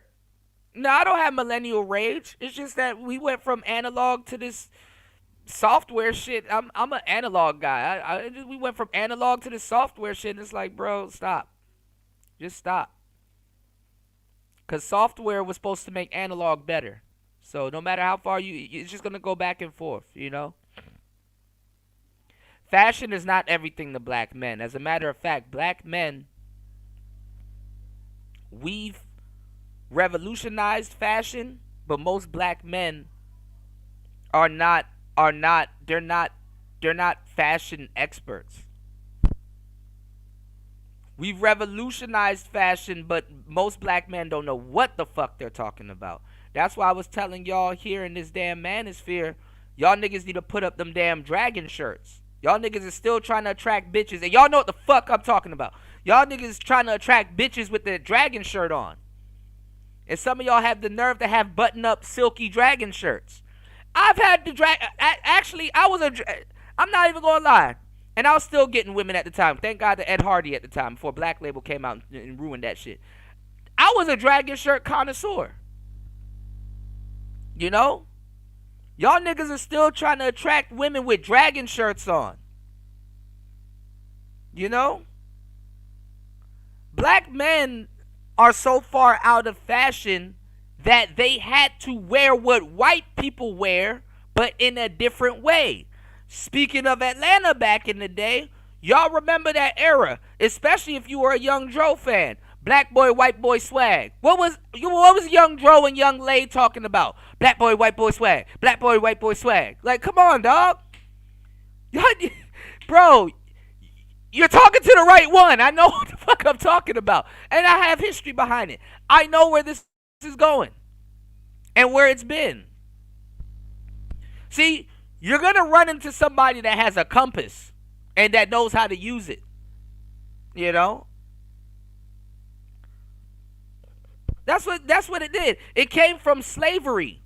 Black men start rocking Gucci. But remember back in the day where you had the belts. Cause like back in the day, I can show y'all some of the stuff I used to wear back in the day. I kind of calmed down now. When you that nigga, you can wear anything. You know what I'm saying? Well, you don't have to prove nothing to nobody. You know what I'm saying? Not to be arrogant. You humble yourself. But AIX belts, Armani Exchange, for those that don't know. Hermes belts that start at like 1500. Black people used to wear all of that shit. In the DMV area, we used to wear North Faces. That's for a nigga that's on a fucking mountain. We ain't on no damn mountain. And we didn't wear, we wore the light shit, the medium shell, the soft shell, but we used to wear the hard shell walking around. Niggas used to get robbed for their North Face on the East Coast. Even New York players used to wear the North Face. Then we switched to spider jackets, for y'all that don't know. And then we revolutionized Helly Hansen. Helly Hansen. Niggas wearing mountain gear in the middle of in the middle of the city and stuff like that. Why? Because we could. And then we used to wear it like hanging off of us or the jumper with one side down and stuff like that. We would apply swag to it. It came from slavery. Because white people would know the cost of that shit. And they would say, what does that black man do? See, a lot of y'all don't even know why look, what does that black man do? I know what that is. Why does he have it? And why is he wearing it like that? He's applying swag to it. Oh, I'm going to get me a $1,500 belt, but I'm going to have it kind of hanging off. Or I'm going to have my shirt tucked into it. So you can see it. That's what black people do. Oh, I'm going to wear these shoes, these high-end shoes, but I'm going to have them laced up a different way. Oh, I'm going to rock this Audemars Piguet.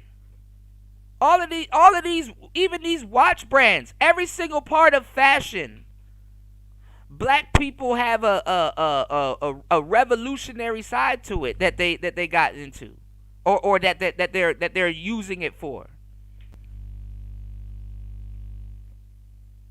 That's why I'm telling you. By the time it gets to you, it's something else. If you don't know who's on the other side of the telephone or where the message come from, you don't know where it came from.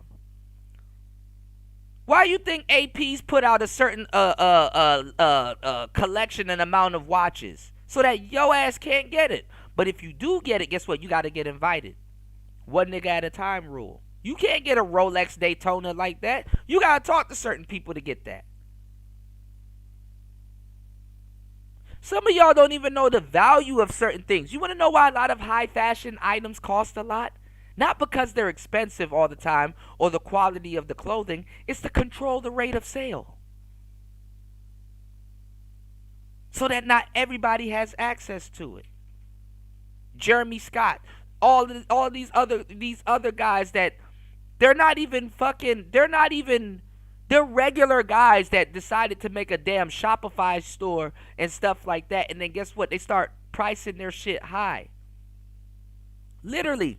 Go listen to Alex Hermosi. If you start like an online store, y'all, I'm giving y'all endless game to tell y'all the truth. For real. Hit the like button, y'all. Support the show. I'm going to give y'all some real game.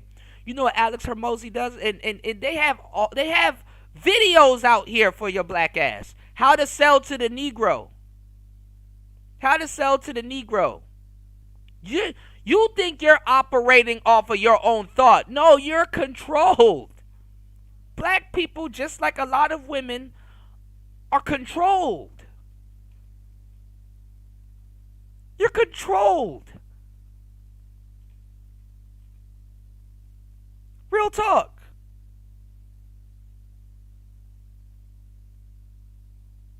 You're here to stimulate the economy.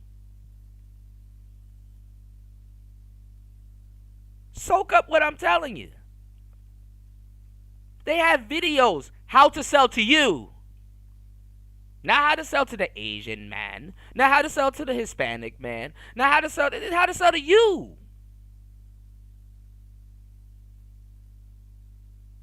You look at those name brands as high prestigious quality items. Niggas tried to play dumb the other month, talking about, so, oh my god, I didn't know I could get the same Versace shirt for $5 in China. Yes, you did. But you would pay more for it because who has the time to go to China?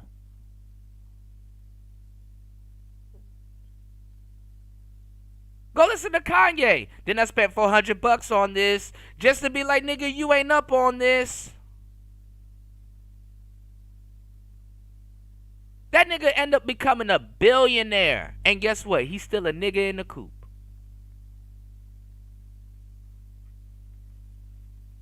Man, black people are so fucking far behind. It's ridiculous. It's ridiculous. It's fucking ridiculous. He'll figure all them niggas, man, stop buying our shit. We don't want to sell to y'all. Y'all can advertise it, but stop buying our shit. Niggas still confused. I don't know why he talking to us like that.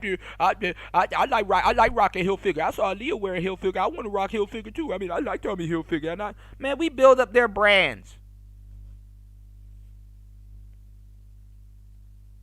I remember when niggas fake tried to stop buying Gucci for a while because they made that black face mask and shit like that, and niggas like, man, I'm fake offended by this. I'm gonna stop for like 4 months and then go back to Gucci later on.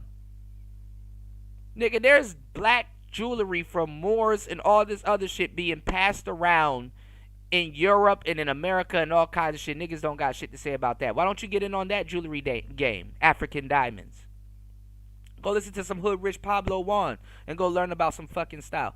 Go on to this website that I've been putting y'all onto for years called Without Sanctuary. There's black postcards that comes from America with your ancestors fucking being passed around in America. People are paying millions of dollars, thousands if not, for its authenticity. Being passed around in America. Niggas ain't got shit to say about that. Niggas don't give a fuck about no fucking racism. Racism don't even exist at this point. Especially the racism that people are talking about. It don't exist. The white man done moved on. I don't even know what niggas are talking about. Niggas don't even know what they talking about. He don't gotta hold no damn gun and shoot you unless he a cop and he wants to. You'll do it to yourself. The cop's job is just to come scrape your ass up off the ground. No different than a car accident. Oh yeah, you know he dead. Just the ambulance don't even fucking, is he alive? No, just go get him.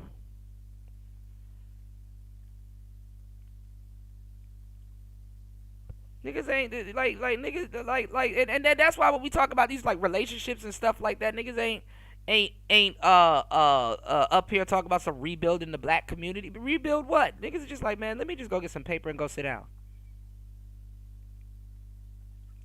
So to a certain degree, I hear what you're saying about niggas in fashion, but not all niggas. Most of them tech niggas, they don't know how to fucking dress. They only dress for the job. And that's all they really need. Dressing is subjective. It can go either way. You understand what I'm saying? It can go either way.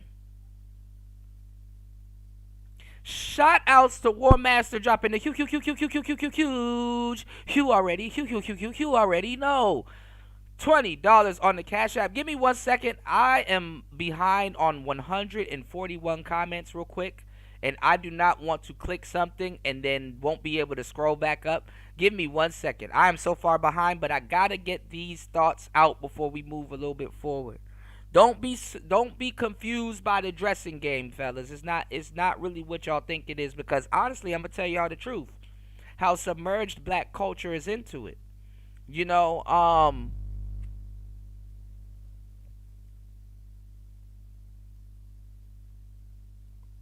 You can save a lot of money in your life. This is a billionaire's trick. You can save a lot of money in your life by wearing the same shit every day.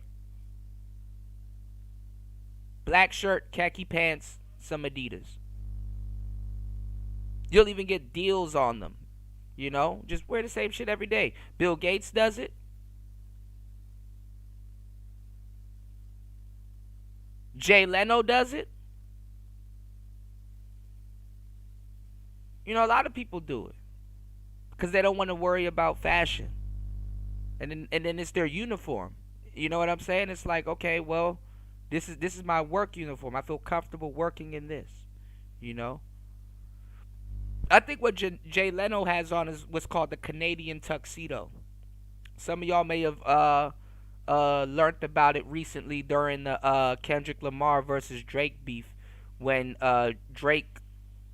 when Kendrick, because you know Drake's from Canada, Kendrick wore the Canadian tuxedo to the Super Bowl and stuff like that. So dressing is not a problem with black people. I mean, the thing is that it's either you know how to dress or you don't. You know what I'm saying? And most niggas wear clothes that don't fit them anyway. You know what I'm saying? Red Dragon technique.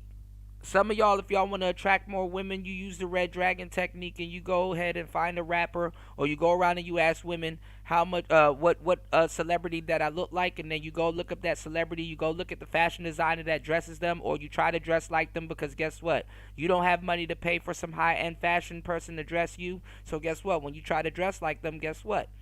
They get dressed by people that they have the money in the budget to afford those type of people. So you kind of somewhat have to, you know, you can emulate them if that's the case. I know dudes that cosplay or look like other celebrities, and they get hella women and stuff like that, you know, just off their look. You know, the hook is the look. The look is the hook. My bad. But yeah, a lot of people, when y'all are introduced to fashion, y'all are introduced to it the wrong way. You know, I learned about fashion. I had a crash course to get schooled in fashion. Even look, not even from me rapping or producing or being around certain things. I had a crash course on fashion just off of being a skater alone. A actual skater, not no bullshit nigga with no damn skateboard. I actually knew how to skateboard, you know? Been outside and getting into certain things, you know? You can learn a lot from fashion from destruction. This is why people buy pre-ripped jeans. And if you go look at like high fashion, they buy pre-dirtied shoes. You know what I'm saying? Like, these are brand new sneakers, but they look like dirty shoes, worn out sneakers. You know? And it goes deep into psychology. When women are nervous around men, you know what they do? They look down at their shoes. When people are looking at you in person and stuff like that, are their feet pointed towards you? You know? Women judge men off their shoes. They do. Now, it seems shallow, but when you get into the theory behind it, it makes a lot of sense. But they do judge men off of their dress, what they look like, and how they wear their clothes. Are you wearing your clothes, or are your clothes wearing you?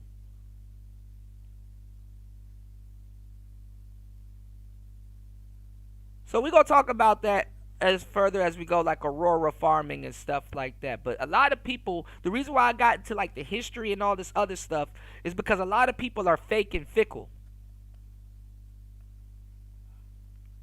A lot of people are they're not thinking for themselves. You want to know why? Repetition. There's been music that I fucking hate that used to be on the radio. And I'm like, man, they keep playing this fucking song. I hate this song. Then later on, you got people that have no choice but to listen to the radio, so it grows on them. Me, I'm weird. I will hear a song that they play on the radio even years later that I don't like, and I go out of my way not to listen to, even as a DJ. I don't feel like playing this song in this club. I don't like that song. Stop requesting it, you know? Or I'll play like a little bit of it and then mix something into it or something. I don't like certain shit, right? But there's been songs I don't like, and I hear it in the club, and I, after a shot or two, and I'm like, all right, this song's all right. Years later, you know, it's because of repetition. Oh, all of a sudden, I see Cam wearing pink for years and stuff like that. Now all of a sudden, everybody wants to wear pink or try to experiment with pink. You know? Oh, I see niggas wearing skinny jeans. Now all of a sudden, niggas trying to wear skinny jeans and experiment with it. You can't take niggas' words for it. See, as a skateboarder, the reason why a lot of skateboarders were wearing skinny jeans was because those jeans were fitted. And every time you did a ollie or whatever, you get more bounce. You get more bunnies. You get more pops, pause, out of your board and stuff like that. And then you had a lot of black skaters like Kareem Campbell. I've skated with a lot of black skaters also too that wore a lot of baggy stuff and they were more like aggressive. Jeans are a rough piece of clothing to skate in. You know what I'm saying? Whereas a lightweight, that breathable khakis, you can skate in those. The pants had a reason. And guess what? A lot of rock stars skated also. Bam Margera, a lot of people, they skated also. See, so we knew what was happening. I remember that. I remember also too when y'all niggas was wearing skate. To this day, y'all still do it, like Ethica and America spelled with an E. Truck fit and all that other stuff. I remember when y'all started wearing skate clothing just because it looked cool. Listen, black people in history, in fashion and stuff, is weird because it's a lot of hop-on culture. I get it. We knew why we were wearing and rocking that shit. We knew why. Y'all niggas was wearing skate pants and jerking and shit in the West. Talk about some got my Vans on, but they look like sneakers.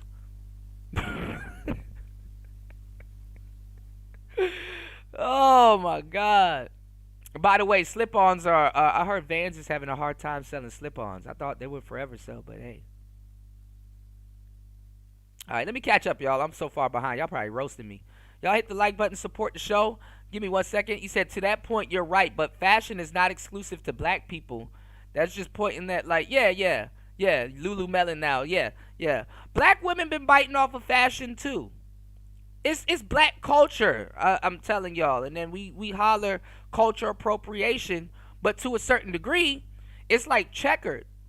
Because some of the stuff got stolen from black people also, but Negroes don't know that. Negroes don't know that.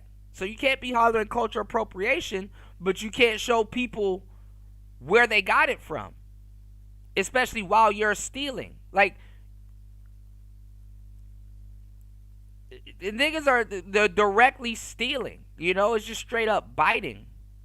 It's straight up biting. And it wouldn't have been bad if people didn't run their mouth about biting shit, but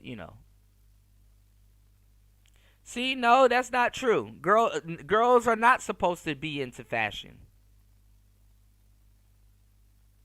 Fashion came from men. It got handed off to the women. And then the women start doing their own thing with fashion. But fashion still comes down. It still gets handed down from men. And it still also gets, revamped and refreshed, by men. Black men really don't care about designers and groups and none of that stuff. Black people, if you go watch How to Sell to the Negro, black people care more about labels. Because the labels represent something. Just like black people are caught in a shit cluster with acronyms. SOD, cuz niggas like initials. Black people get caught up in acronyms.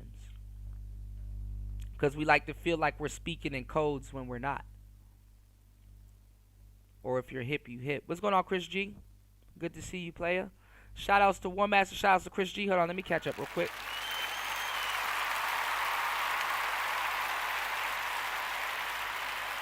Yeah, it's about the labels. It's about the labels. Absolutely, I'm into art. Yes, it's about the labels. Yeah, majority of black men do care about the labels. Absolutely. You said you're comparing art to what you choose to wear? Yes. Yes, art in clothes is the epitome of fashion. Art in clothes is the epitome of fashion. Yes. This is A B C D E F G. Yes. Historically, yes, men dressed women. Yes, that's why a woman, when you see when women wear suits and stuff like that, the whole upper part, other than the cut, looks like a man, and then the lower part is like a skirt, even though men wear suits the same way. Yes, because when women wanted to get into the workforce, they had to wear a sailor's outfit, but it had to be a little bit similar, his and hers. Had to be a little bit similar, but not the same. You did? Yes. Yes.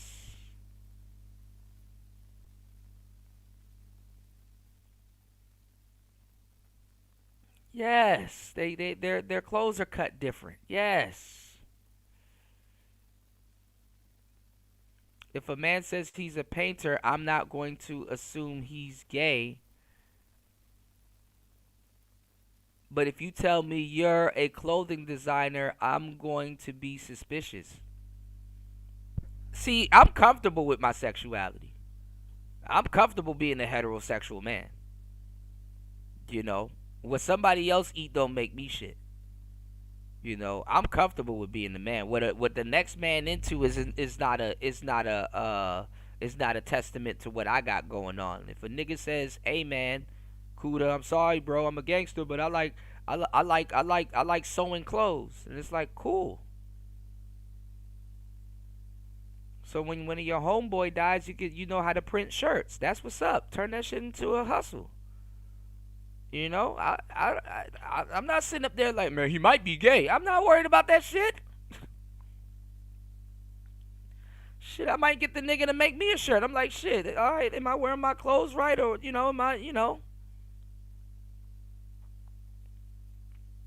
Niggas are some of the most questionable people you can get fashion advice from anyway.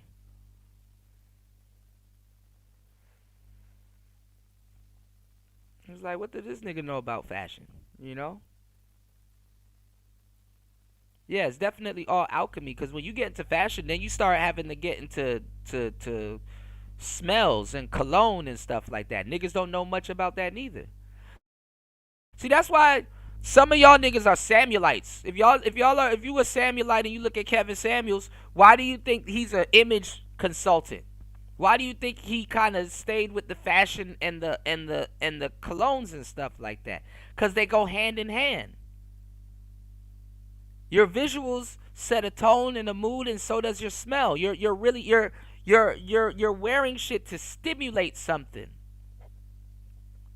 The eyes are stimulated with the colors, the hues, the dimensions, how the clothes is worn, how it's worn, how it looks. Your fashion also can portray a story, and it can portray religion. It can portray ranks. Look at military fashion. You gonna say that's gay? Is military fashion gay? All of those medals and stuff like that, and where they're put, and the placements and stuff like that. Is that gay? Somebody got to oversee that. Look at football. A lot of y'all niggas watch football all day. Watch a nigga slap ass all fucking day. What about their fashion? Those helmets are a lot different.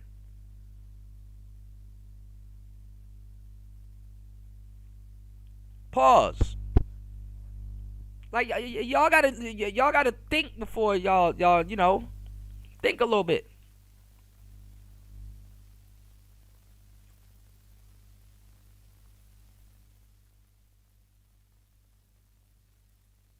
Other races have their own communities where they build. Black people build too. We just not building at an acceptable rate versus what we think that we're seeing. Black people, there's small communities of black people that are that none of the shit that goofy shit applies to them. They're building and they're doing the right thing. I'm not somewhere in some neighborhood with a machine gun looking for a nigga. You know what I'm saying? I'm building with my tribe here, and we're talking about some real shit. We're doing the right thing. You dig?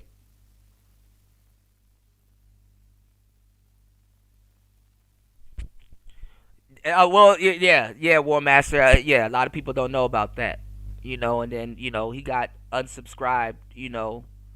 Um, he got unsubscribed. Trying to shout outs to War Master. Yeah, a lot of people don't know that. Yeah, a lot of people don't know that. A lot of people now just learning about the funny mustache man because of Kanye. Ain't that funny? Kumbaya Kuda.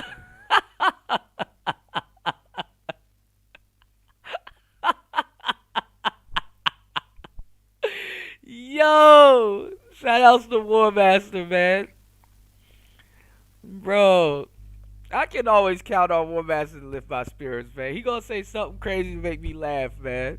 Shout outs to War Master, man. You said I saw a nigga with a man purse. Niggas is cooked. Actually, some of those stuff goes back to old school and old fashioned and stuff like that. They are purses though, or a merce. You know what I'm saying? The term for it, if I'm not mistaken, is called a messenger bag. And some of these, some of these, some of these, some of these clothes and fashion statements and stuff like that. You know, you'll see they come up in the name of certain clothing, like certain messenger bags and certain things like that, but don't try a nigga with a purse on. Some of them niggas will pull the Glocky up out the purse and start shooting shit.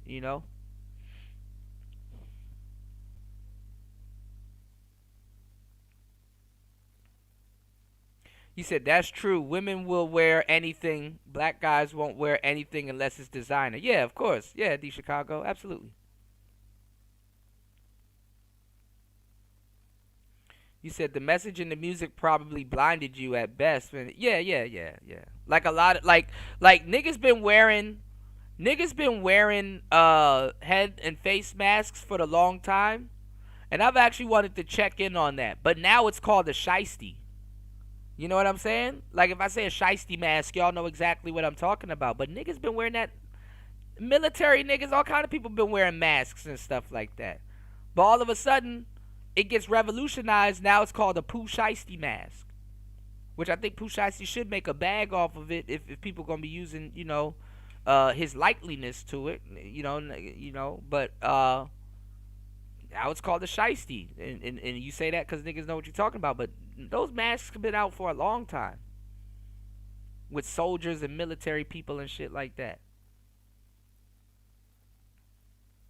You said I heard a dude said he was into fashion. His mom said he's like the daughter that they never had and stuff like that. Nah, man. Men control fashion, you know.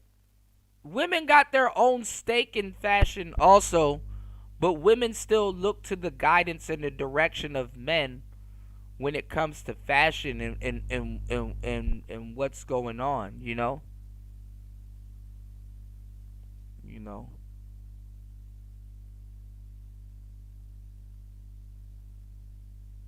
You said niggas our age not doing it, which is why I see where you coming from. Yeah, I see where D Chicago's coming from. When you get older, to a certain degree, you're stuck in the era, but you're stuck in the era with a certain fashion sense. A lot of guys don't have fashion sense. Your IQ and knowledge in fashion is called fashion sense. That's why they call it fashion sense. And then also too, what a lot of men do is they try to couple it in with what they've tried, and most men have not tried. They haven't gone too far with the fashion piece, much less the hair piece. Men don't really be fucking with their hair like that. That's why most men have longer hair than women, or That's why most men, uh, you know, like most men don't experiment like that. They just really don't. Dudes have a phase and then it's gone, but they don't really experiment like that. Whether it's with their hair or their fashion and stuff like that.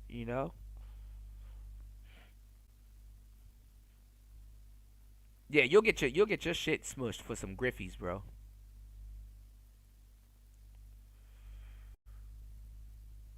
I'm convinced it's black men's fault.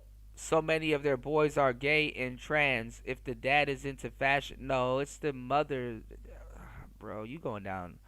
You're not even sticking on topic, bro. You going down another rabbit hole, man. Fashion and gay are not necessarily synonymous, bro. Like, there's a whole side of fashion that has nothing to do with being jihad. And I really wanted to use Kanye as a goddamn reference, but I can't even do that now. Kanye done. Oh, man. Right. How can heterosexual men make their sons gay? Like, the math ain't mathin'. All right, you know what? I was gonna get into this, but let's get into this real quick. Let's get into this. Y'all hit the like button, support the show. Hold on, give me 1 second. Let me catch up on the comments real quick. Let me get into this real quick, and then we're gonna get into this cam thing, and then we're gonna take it from there.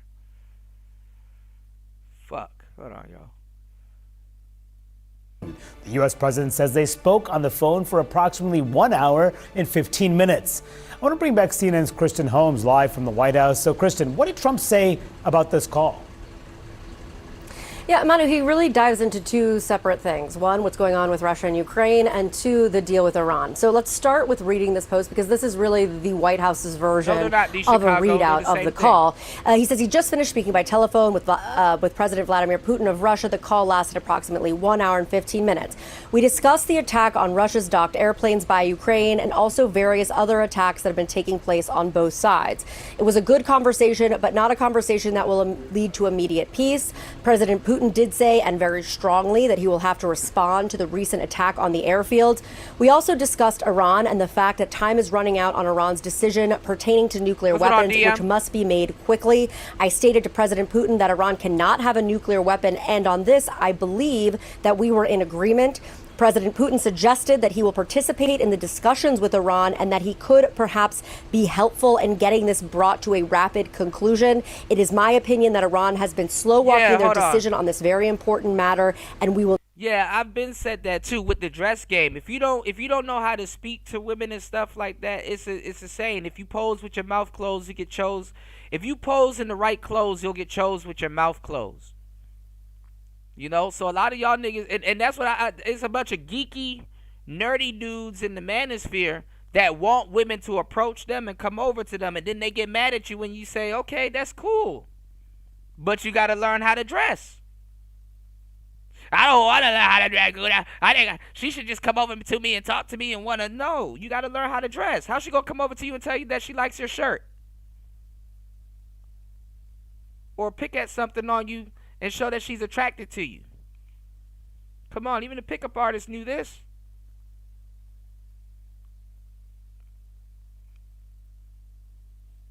Yeah, I get tired of niggas, man. I done heard all of this shit. I'm a pioneer. Let's get it. Need a definitive answer in a very short period of time. So let's break these into two separate camps because that's what they are. They're two separate deals that are going on here. One, this gives us absolutely no insight into what's happening between these conversations with Ukraine and Russia. In fact, it does seem from this that there is no end in sight.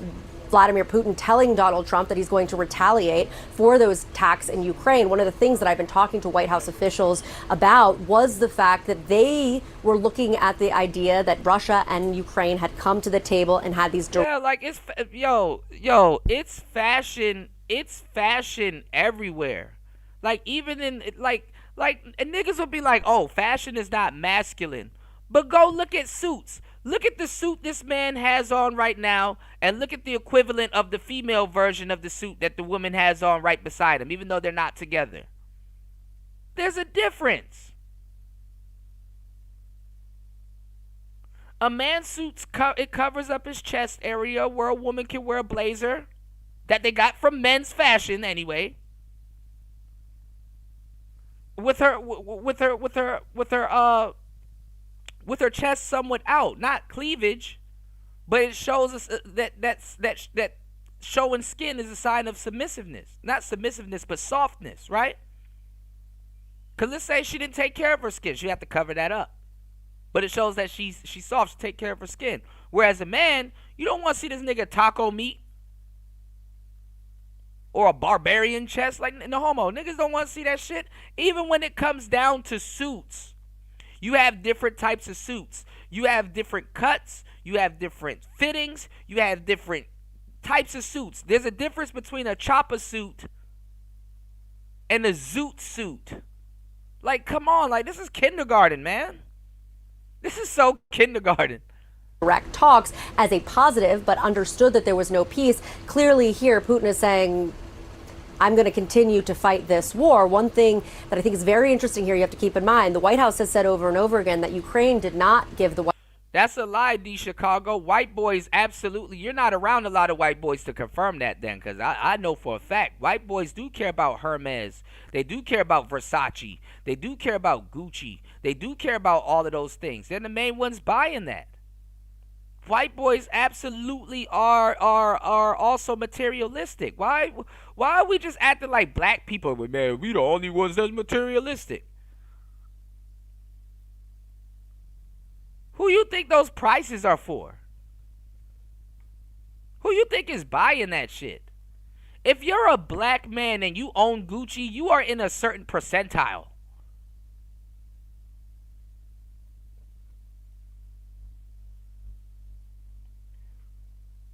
We make that shit hot. You don't hear Motorhead talking about no Gucci, but they got it.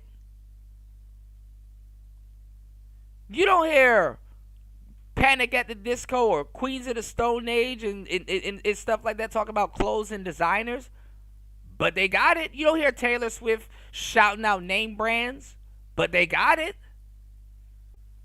Man, listen, the only people that I hear shouting out name brands is country music artists, which are the niggas of white music. And country music actually came from black people, by the way. A lot of black country artists that y'all don't know. You know, there's a shout outs to my brother DJ Chose. You know DJ Chose, who be making like the club god type music. He's a country artist. Do your homework. Only time I hear people really advertising for something that ain't got shit to do with them is the country artists. You know? And it's usually when they collab with black people. Go listen to Billy Ray Cyrus when he collabed with Lil Nas X. In my Maserati sports car. They shout out Ford and pickup trucks and all kinds of stuff. They're the only ones that really shout out designer and stuff like that. But they have it. Levi jeans. You don't think white people and black people and all kinds of people wear Levi's? Go listen to even Baton Rouge music. Go listen to Young Fat, rest in peace. Lil Fat, them Levi's back, and now I got a cowboy hat. You know, like, come on now. All of the correlations that you're making from is coming from slavery. It's all hip hop music is the embodiment of flamboyant, high class Animal Farm.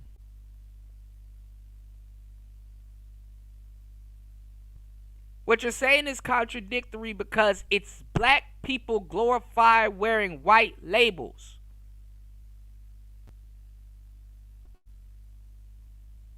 Man, white people don't goose over it like that because that's they shit.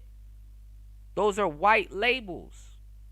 You can't say white people don't goose over that type of shit when you're not around them like that, or they ducked off. See, this goes back to black history. Black people look at themselves and view themselves through the eyes of the dominant society. The same type of vitriol somebody that's in that community that can't afford Gucci watching a brother wear Gucci has that same disposition. That's what it's for. Yo, why is he treating a $1,500 belt like that? Why are black women asking for Gucci and Birkin bags and stuff like that, and they don't own a walk-in closet that's air cooled? Yes, I'm gonna look at you crazy if you buy a box of cigars and you don't have a humidifier with a Boveda pack or something to put in it. It's like, does this man know what he's talking about? Why is he cutting his cigar like that? Why is he lighting it with a regular lighter instead of a torch lighter? Why? He doesn't know the significance behind that. Gianni Versace would not hang out with none of y'all niggas. It's the same disgust.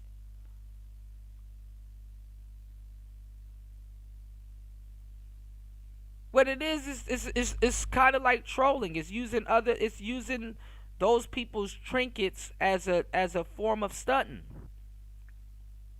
It's not that deep.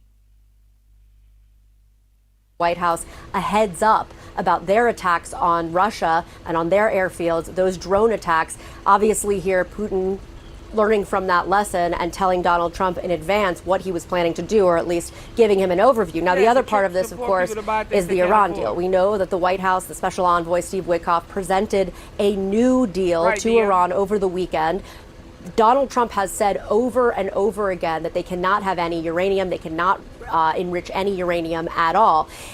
He is now seemingly enlisting Vladimir Putin in helping with the discussions with Iran, saying that he agrees with him. And one important thing to note here is that we've really seen over the past year or so, since the Russia-Ukraine war, a form of a partnership between Russia and Iran, their partnership growing stronger. So now it seems as though Donald Trump is kind of enlisting Vladimir Putin to help with those discussions.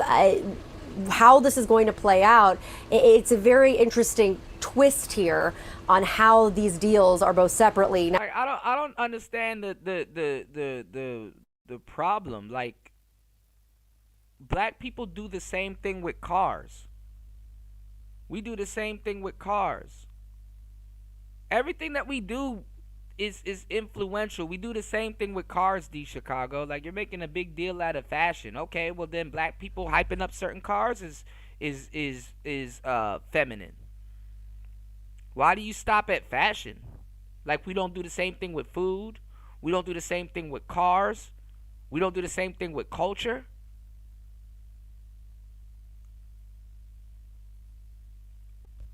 If you hear about niggas buying a truck, you most likely will see a black man revolutionize that truck. We made the Escalade big.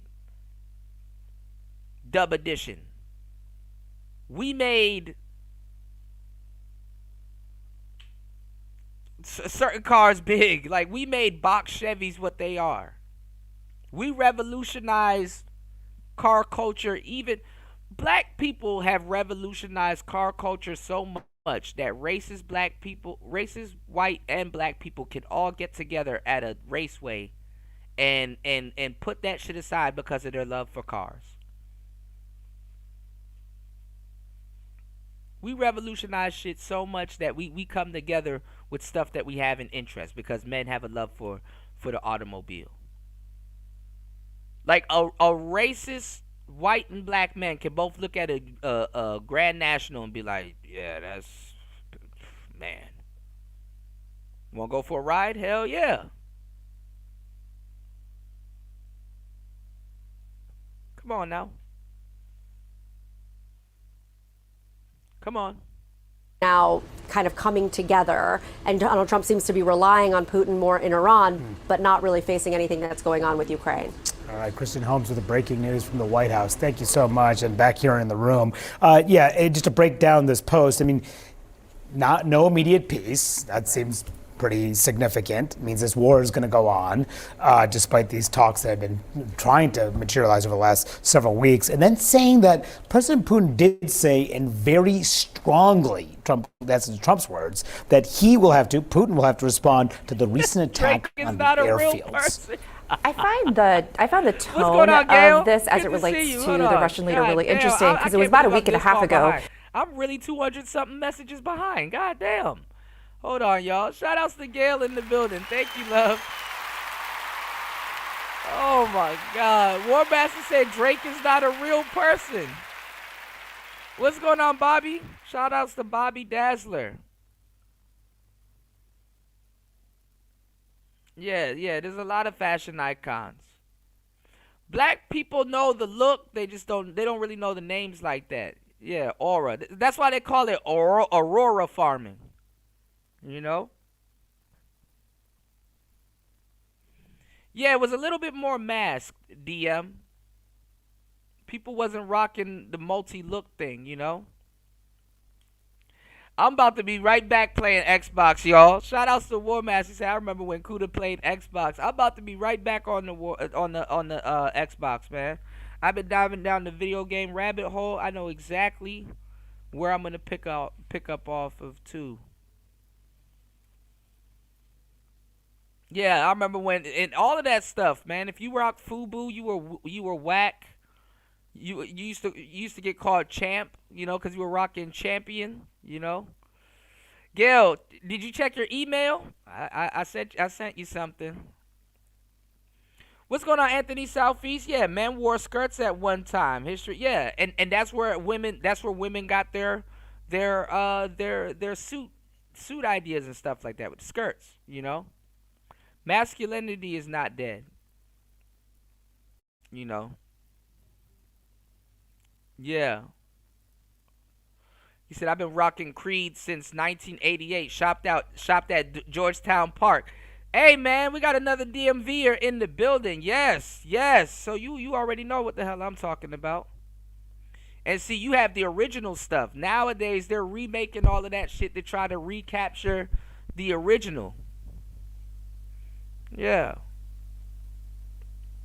Yeah. See, I'm into all different types of music. So, you know, I'm not just a guy that's like, oh, man, all I did was listening to rap. Now I'm culture appropriating stuff and then I'm confused. You know, I don't have an identity crisis, you know.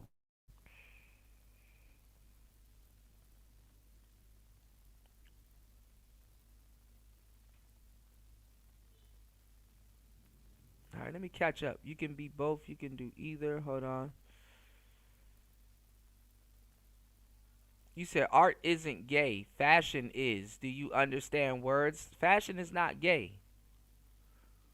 And honestly, man, it really comes down to the person that's observing it. You know, fashion is art.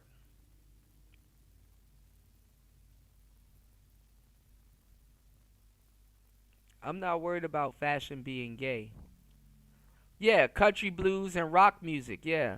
But see, I don't want people to get the wrong idea though, War Master, when I say country music you know, promotes brands and stuff like that, because that's how they communicate. It's like, hell yeah, them niggas love their Chevy truck and Ford truck and vans and wagons and heavy duty stuff, you know. I'm in my yard in my Levi's. You know, them niggas was getting commercial endorsements and all kinds of man shit. Then you go to the store, you go get you a rugged pair of Levi's and actually work in them joints, and then you like, man, I need to get me some more of them joints. I would not work in other type of clothing, you know. Nigga done made a song about blazing down the street in his Hemi truck. Then you go get a Dodge Ram with a Hemi on it, and you like, oh, okay, I know. Oof. Man, them niggas was promoting work. Them niggas was the Americans that put in the fucking work. The niggas be shitting on the country and they farmers and shit like that. When it's the farmers, aside from the truckers and other people that contribute to society, niggas be talking down about the farmers but want to go to the store and go eat chicken and shit. When that chicken ain't there because that nigga ain't raising them shits, now you mad. You know, you gotta be out of your mind to listen to certain people in the West. I'm just going. I'm gonna just, I'm gonna just straight up say that. You know, that's what happens. Strong men build weak men. Strong men create weak men. Cause then you start thinking that you're better. When you build a utopia for people, and they feel like they're so far removed from something, they get led astray. They forget. Let me tell y'all something. I don't know how I don't give a fuck how much AIs and advancements and all kinds of shit that we have out here right now. Nigga, when the power go out and that phone battery die, you niggas are right back at square one. Do you know how to survive in the jungle? Do you know how to filter water? Did you, all that time you got to watch YouTube, did you watch it for the right reasons? You know? Do you know how to train a crocodile, my nigga? I don't know, my nigga. Like, it's up to you. Do you know what to look like that points towards civilization? You know? Do you know how to create a hammock or something that's going to get you off the jungle floor before nightfall comes? Come on, man. He said, I've gone to the country clubs and high-end restaurants, and many times I see their white women comparing their designer and clothes to jewelry. Yeah, country fashion is crazy, too, because that shit is real. Them niggas be really skinning the cows and shit like that and doing it. Man, come on, man. Y'all got to stop with this damn fashion talk, especially if you kind of, if you outdated. If you don't know what you're talking about, just say that, man. Y'all got to stop with this fashion talk, because we're not even getting into country fashion, you know, and hides and stuff like that. We're not even getting into car. You know, you got interior fashion on cars.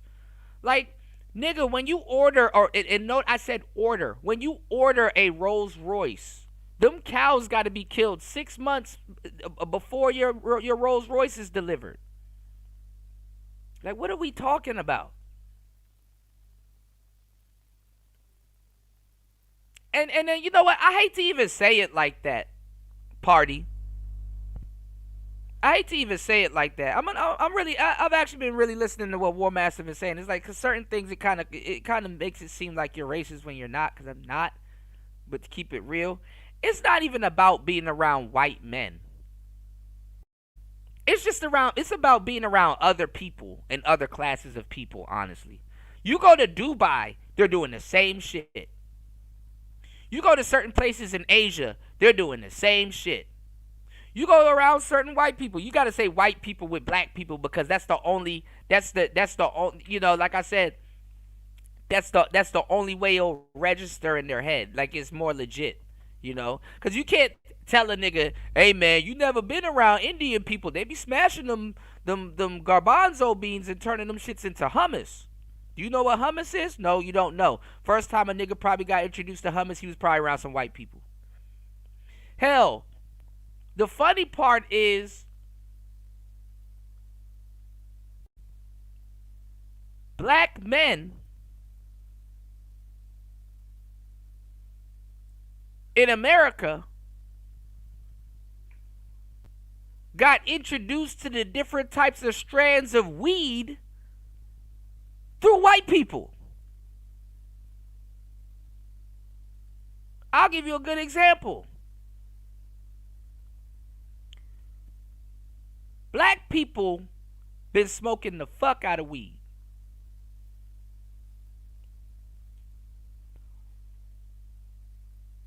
White people love to smoke weed. They be high as fuck and jolly. Till you start smoking weed, you never really knew that.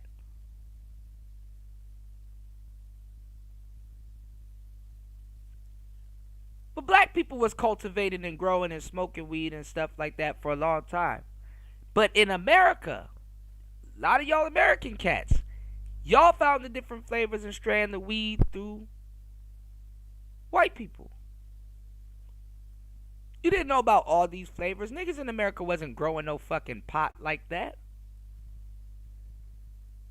Labs and all kinds of different stuff, putting LSD and stuff like that, and weeds and psychedelics and stuff like that. Now, black people been doing this, And other people around the world been doing this when you understand this is a worldly thing. But the way you found it was through white people in America. See, so that's why we got to say, oh, well, the white man. You understand what I'm saying? Black people been doing mushrooms for years. And psychedelics and all that other shit. Like, come on now. Opium and all that other shit. Tribal stuff. But when a lot of niggas found it in America, that's how they found it. Because remember, going back to the music and stuff like that, oh, that's that white boy shit. Black people used to say that.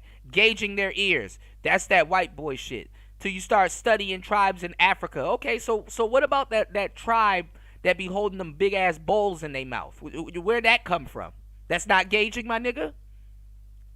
Hell, you even have with that fake tether talk shit that they got going around right now. All of a sudden, everybody's supposed to be a tether.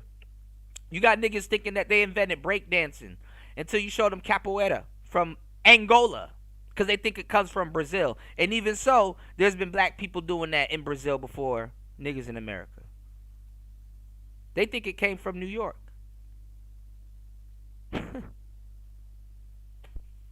So it's a history thing. It's like niggas don't have niggas have a history problem. And the thing is that when you say white people, it's to put a legitimacy on it because the white man only got to say it one time when niggas got to say it 50 to be heard a quarter of the time. You know? Because black people in America had an automobile company before Henry Ford. We ain't gonna talk about that though.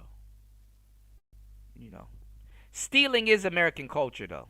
I will say that.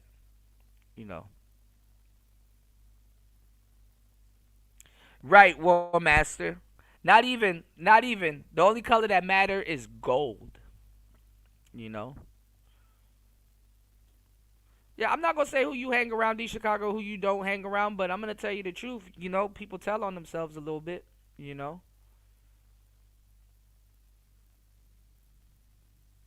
You dig? Y'all hit the Cash App, support the show. I'm giving y'all some real fucking game. And y'all know this ain't coming from no, I'm shooting from the hip. Niggas ain't knowledgeable like this. Y'all know where the epicenter is, man. I need y'all to blow me up. I'm trying to get on TV. I'm trying to go to some of these places. Y'all blow this channel up, man. Shit. Fuck around, get on Fresh and Fit. Blow this channel up, man. Act like y'all know. Support the show, man. Share this shit. Just spam this motherfucker. War Master said, Chill Cooter, we are part of the dominant society. The pro-wax called dysfunction amongst Americans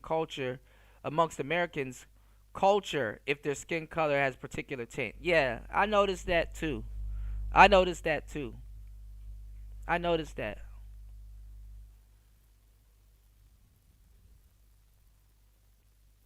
It's just crazy because it's like to get through to our people, I gotta talk in codes to a certain degree. Like if y'all know where I'm coming from, it's like, okay, I know where, you'll understand my word choice for certain things sometimes.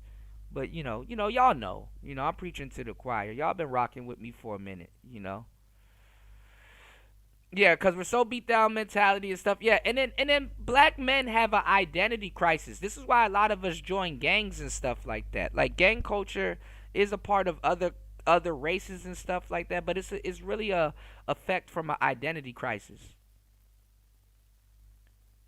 D Chicago, we're in a red pill sector. Of course, I understand gender roles. Like, what are we talking about, man? I know women are into cars too. I don't understand what you're talking about. Men have created cars for women. Just the same way we created clothes for women. Just the same way we created tools for women. Just the same we create things for women. Yes.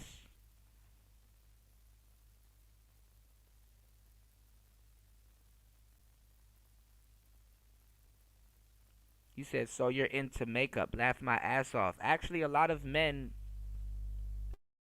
wear makeup to cover up war scars and all different kinds of stuff. Do you know what makeup is for? Makeup wasn't for women. Do you know the history of makeup? Is to conceal, is to also disguise yourself and stuff like that. Makeup wasn't for women. This is like coming from a feminine view of things, because you're not understanding that women have been stealing and encroaching from men for years, and that's why men that got tired of it had to create their own thing for women, and then the women get in on their own thing and then take it and revolutionize it even in their own industries and stuff like that. But to a certain degree, women are forever using male hand-me-downs. Okay?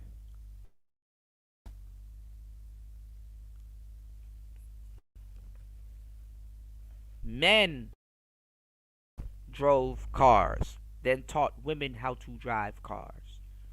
Men made machinery, then taught women how to make machinery. Men were on the internet, then brought women onto the internet. Men, you build the house, they move in. That's usually how this thing goes. Men wore makeup and cosplayed and wigs and all different types of stuff before women took it and turned it into something else. It's where the term con men came from. History, it's a history thing that you're really leaving out. That's why I'm not talking about the thing no more. I'm just going straight into the history. I don't got time to explain the color of red.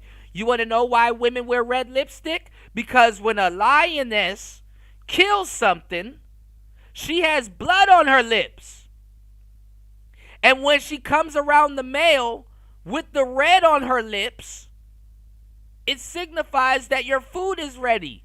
I'm not going to take a bite of it because I already took a couple of bites while killing it. And that's why it's attractive to men that women wear red lipstick. The more you know. That's why red lipstick is appealing. And it's more appealing when it's bright or closest to dark blood. See how that works? He didn't even have to see the carcass. He just had to see the lioness come back around him with the red lipstick, and it's like, okay. Follow her trail.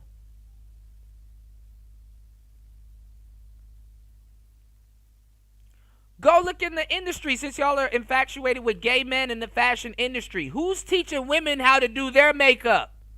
Men!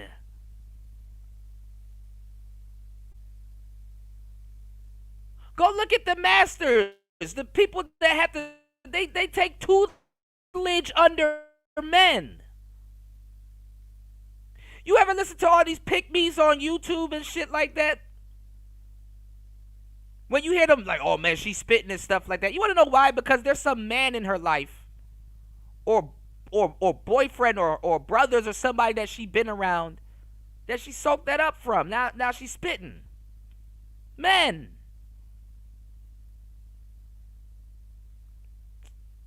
Come on, man.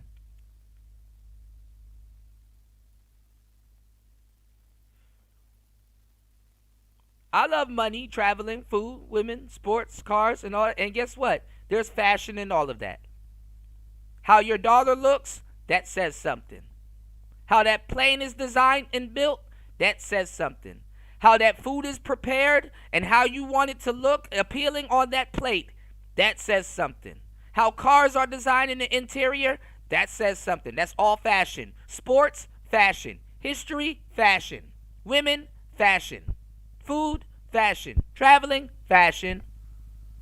How's your luggage constructed? What graphics are on the airplane? Come on, man.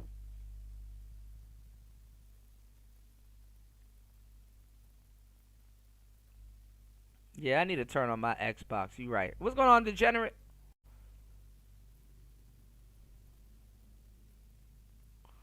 You said FBA Tariq Nasheed fanboy. You said nah, you're a culture vulture, Kuda. Nah, I ain't no culture vulture, and I'll take the tether. A lot of if you look at Black history, a lot of niggas are wannabe tethers. Then if that's the case, I can prove that. I'm riding foreign. Xbox is an art Kuda wouldn't understand. Y'all don't want to play this game with me. A dangerous man is a man that knows his history. Y'all definitely don't want to play this game with me. I am not the one. Definitely not number two neither. You know what's going on, Cynical? I will stand out in a sea full of niggas. You know, I put in work. I know what the fuck I'm talking about. I know exactly what the fuck I'm talking about. Okay, I got you, Gail. I saw a little bit of it. Shorty was just over there telling a pack of lies and shit like that. Like, this is why I'm angry. Shout outs to Gail at night. This is why I'm angry. Like, goddamn. Okay. Yeah, okay. You know.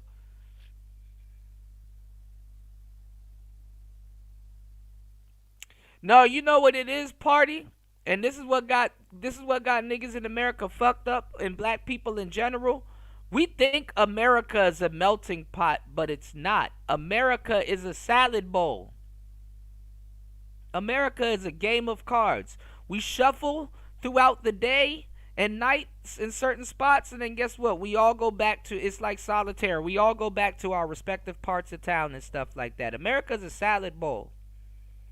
America's a fucking salad bowl.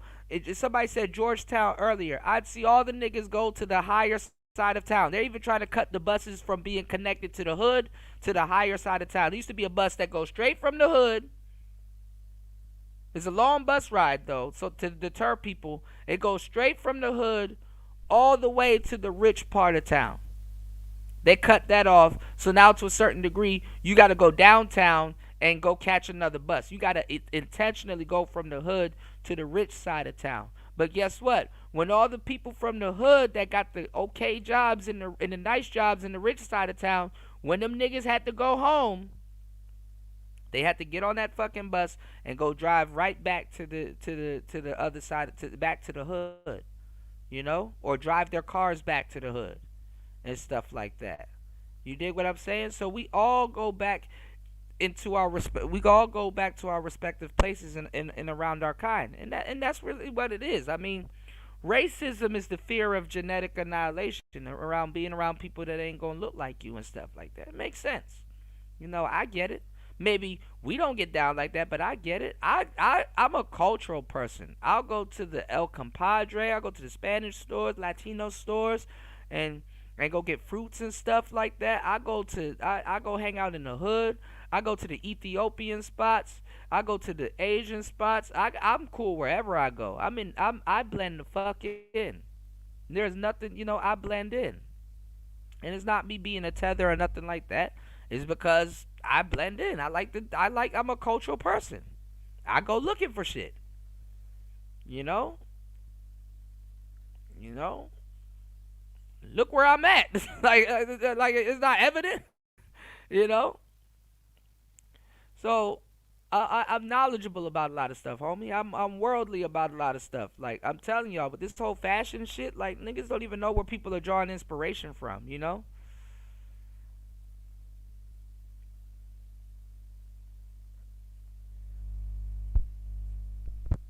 That shit is crazy. Yeah, High Times. My one of my brothers, what's his name? Black Ink. He used to write for his magazine company was Chronic magazine back in the day. A lot of the white boys and the skateboarders used to chill together and stuff like that. So that's how a lot of the DGK, the Dirty Ghetto Kids and stuff like that. That's how they really started learning about weed and stuff like that. Black people in America was real hesitant on smoking weed like that. We especially from the 70s going into the 90s, we used to call it reefer, remember? And stuff like that. Black people wasn't smoking weed like that. I mean, black people always smoked weed. Don't get me wrong. It was a black thing, but like, come on now. When it was reintroduced back into, yeah, most black people were against drugs. Absolutely. I mean, back in the day, they did the hard shit, but that was like musicians and stuff like that. Drugs were expensive and stuff like that. It had steps to it and stuff. Comedians and stuff like that back in the day. Niggas did a little bit of heroin and stuff, but those were like performers. You know? Black people wasn't doing Molly and all this other stuff. And especially around that time, the only hip hop drug was weed. Molly was not a hip hop drug. Ecstasy was not a hip hop drug. That was a social club drug that was taken in raves and all kinds of stuff. Black people be culture appropriating like a motherfucker. Y'all talking to the right one. Now you listen to black music. I said them jiggers make you bow, bow, bow. Black people wasn't taking ecstasy and all that other shit. That was white people shit. Black people wasn't even taking prescription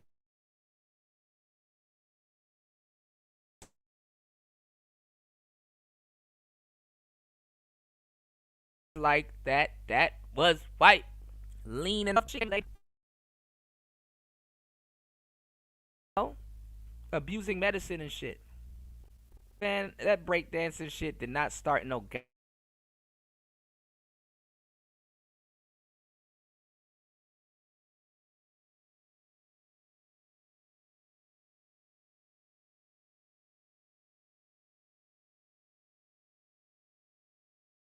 1940s. That shit started in the 1800s.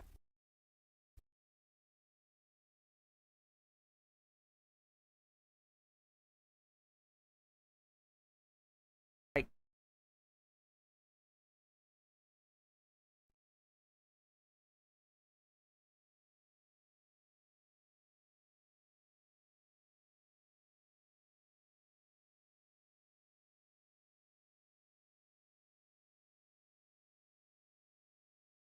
fucking hell.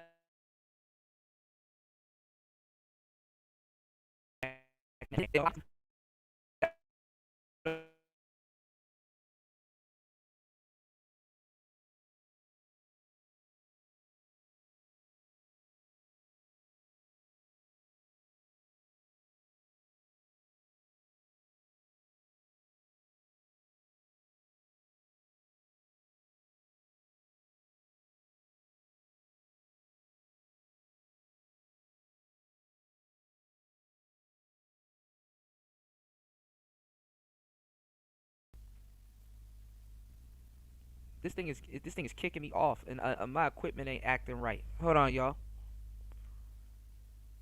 Shout outs to LT man. Put a one in the chat if you guys can hear me. God damn, my equipment not acting right. I'm gonna have to go down and come back up. That's another thing too. I'm like 286 messages behind, y'all. I have a head scratcher. If a bodybuilder can't use steroids for competition, I have a head scratcher. If a bodybuilder cannot use steroids for a competition, it's considered cheating. How can women wear makeup at a beauty contest? Isn't Oh, that's a good one. That's a great question. You know what I look at it like though, LT man? I look at it like this. Um, a beauty contest is like a NASCAR. You know what I'm saying? Because that woman has people dressing her. She has a makeup team, and she has like it's not her. She represents a team. You understand what I'm saying? Same thing like Drake. Drake. Of course, Drake. That's his name and his brand and stuff like that. But Drake is not a person. It's an entity. Most people aren't looking at it like that. So it's a team. Drake is a representation of a lot of people that you don't see, and not even just music-wise, business-wise. So a beauty pageant woman, her look is the initial, business, but how she's dressed up and the makeup and all of that other shit is representative of her team, coupled in with her looks and all that other stuff. Kind of like a athlete, you know, like a triathlon athlete, you know.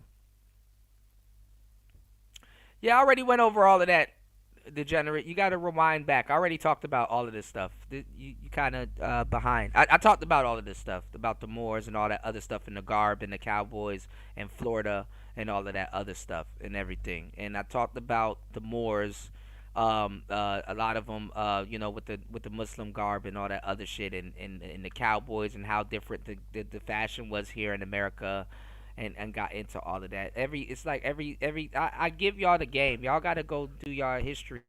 You know, I talk about Stevanico, the Moor. I talk about all of that stuff, Hispaniola, all of that shit. I've talked about this shit till I'm blue in the face, bro.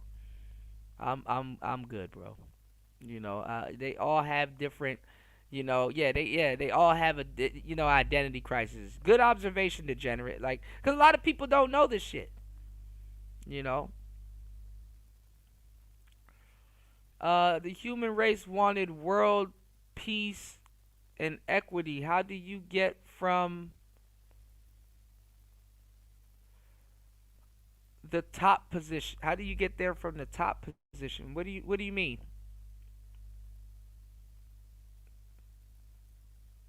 Didn't OG strip clubs used to be in men's only steakhouses and ass? What do you mean?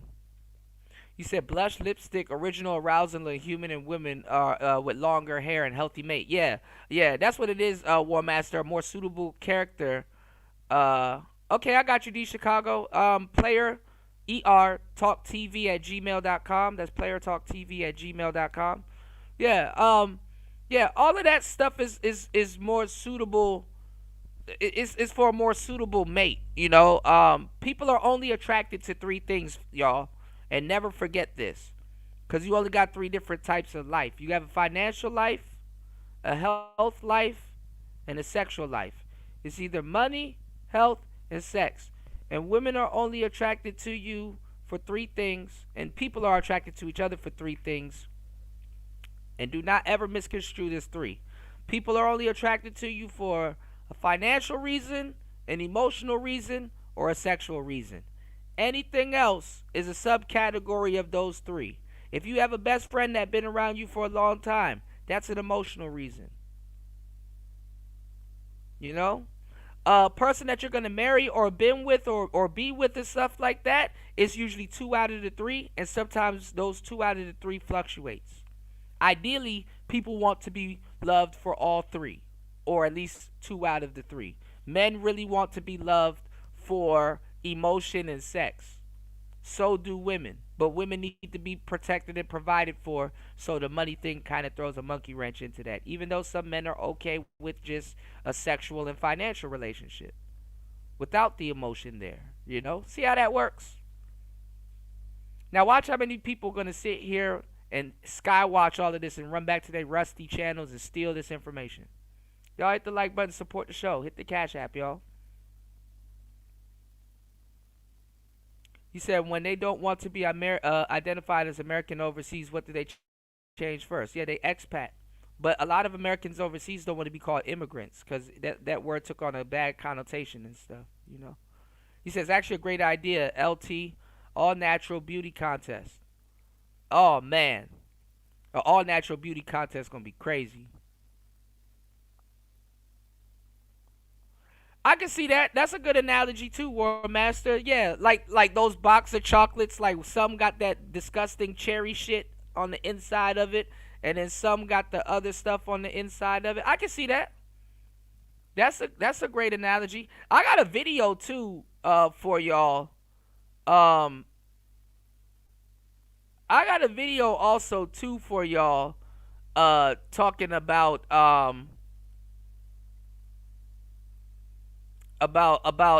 what's it called? What's that shit called when you it's not the butterfly effect. It's the Mandela effect. I got a guy that got this like Mandela effect video, and that shit is crazy. I'm gonna react to it. I got a lot of stuff I gotta get into. Y'all hit the like button. Let me let this play and catch up on y'all comments. I'm never gonna catch up on y'all comments. Should Cameron get canceled because of this? This is funny as hell, y'all. Be prepared to laugh. Hit the like button, support the show. Let's laugh together real quick. I think it's not working.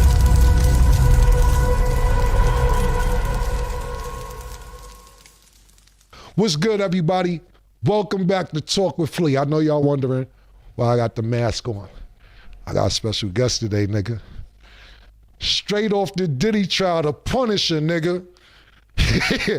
My man Sheree. I didn't even know the nigga was from Harlem. He's gonna be doing an interview with me after our sponsor. You know who the fucking sponsor is, nigga. Let's get to it. Pink Horsepower. Fellas, if you're down and out, take a shot of Pink Horsepower. This is the perfect Go on and up and up. advertisement. No need for the panicking. Pink Horsepower, leave you stiffer than a mannequin. Make sure you go get yours. Pink-horsepower.net. Now, look, we know a lot of shit been going on with the Diddy trial, man. What's going on, Eric Bird? Baby oil, Astro EB Glide. in the place to be. Cars been blowing up. People's doors been Shout out kicked to in. Cynical One. Witnesses Okay, being, I caught up. being threatened. But it's been a lot of talk about the Okay, male I'll send it to sex myself, workers Party. I that got been you. hired. I ain't know one of these niggas was from Harlem, my nigga. Not just from Harlem, the nigga actually up the fucking block from my neighborhood. The nigga they call the Punisher, yeah. Let's get right into the interview. He's live here with me right now. Sheree, AKA the Punisher.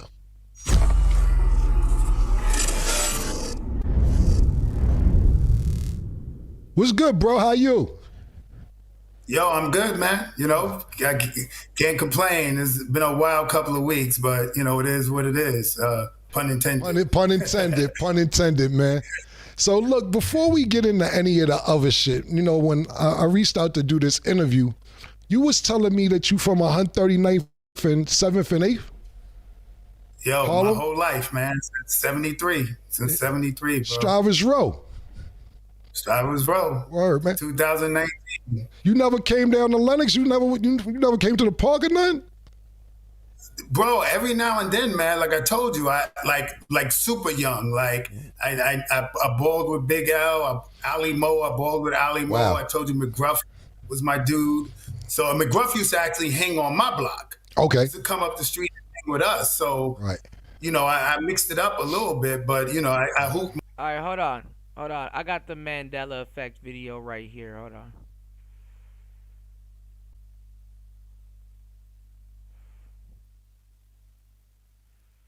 Y'all hit the like button, support the show. Hit the Cash App.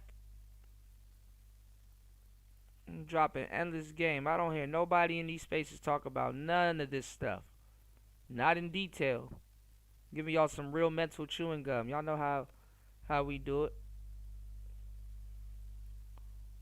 I was gonna save this video. I'll still do a reaction to it because I want to combat not combat, but like I got something to say about like almost every point that he brings up.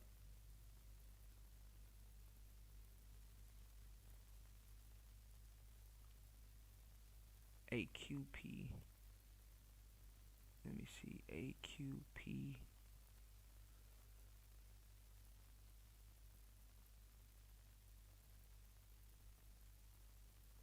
AQPP. Hold on, y'all. Check this out. You ever heard of the Mandela Effect? Well, welcome to what you thought it really was. Really wasn't. Starting with Darth hold on, Vader. man. You know he never said, Luke, I am your father. Give me He a second. I'll be said, right back. I am your father. I am your father. And you know the peanut butter? It's not Jiffy, it's Jif. And it's Looney Tunes with the U, not two O's. And did you know Curious George never had a tail? And Febreze, I always thought it was spelled with two E's. Nope, it's just one. And Oscar Mayer Wieners is spelled with an A, not two E's. Skechers doesn't even have a T in it. And it's Fruit Loops with two O's, not a U and an I. And the Monopoly Man I could have swore had a monocle on. He actually never did. Pikachu's tail never had black in it. And I know for sure I seen a hyphen in Kit Kat. Nope, never had that either. And I know for sure Fruit of the Loom had that basket, but it never did. And it's Cheez-It. not Cheez-Its with a Z. With double stuffed Oreos, only had one F. And on me, I know for sure Mona Lisa used to smile. You know they saying she never smiled in none of those photos? And you know that gold robot on Star Wars, C-3PO? He actually had a silver leg too. He wasn't just all gold. And you know it's Flintstones with the 2 T's? Not just Flintstones with one? And you know on Forrest Gump, he never said life is like a box of chocolates. He said life was like a box of chocolates. Life was like a box of chocolates. You never know what you're gonna get. And in Snow White, she never said mirror, mirror on the wall. She said magic mirror on the wall. Magic mirror on the wall.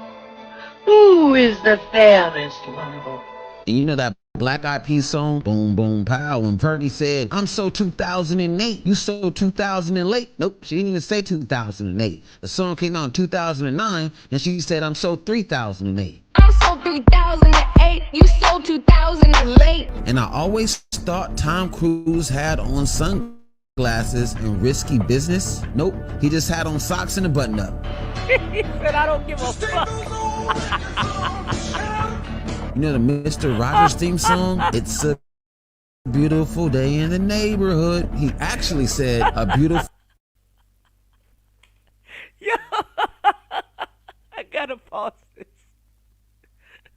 Bro, imagine listening to all of this shit coming at you at once, and then like the chat is just like, it's just stagnant. I'm trying. I went to go grab my charger and came back to sit down. And I'm like, I wonder what they're saying about all of this stuff, right?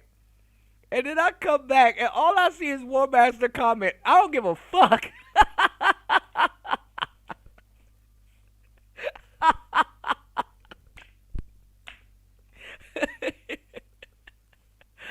Oh my God. Beautiful day in this neighborhood. It's a beautiful day in this neighborhood. And did you know that Mickey Mouse had a tail? I'd never seen this tail on Mickey Mouse. Have you? And Ricky Ricardo from Lucy never in his life said, Lucy, you got some splaining to do. Oh, shit. Don't know where anybody got that from, but he's never said it. Lucy, you got some splaining to do.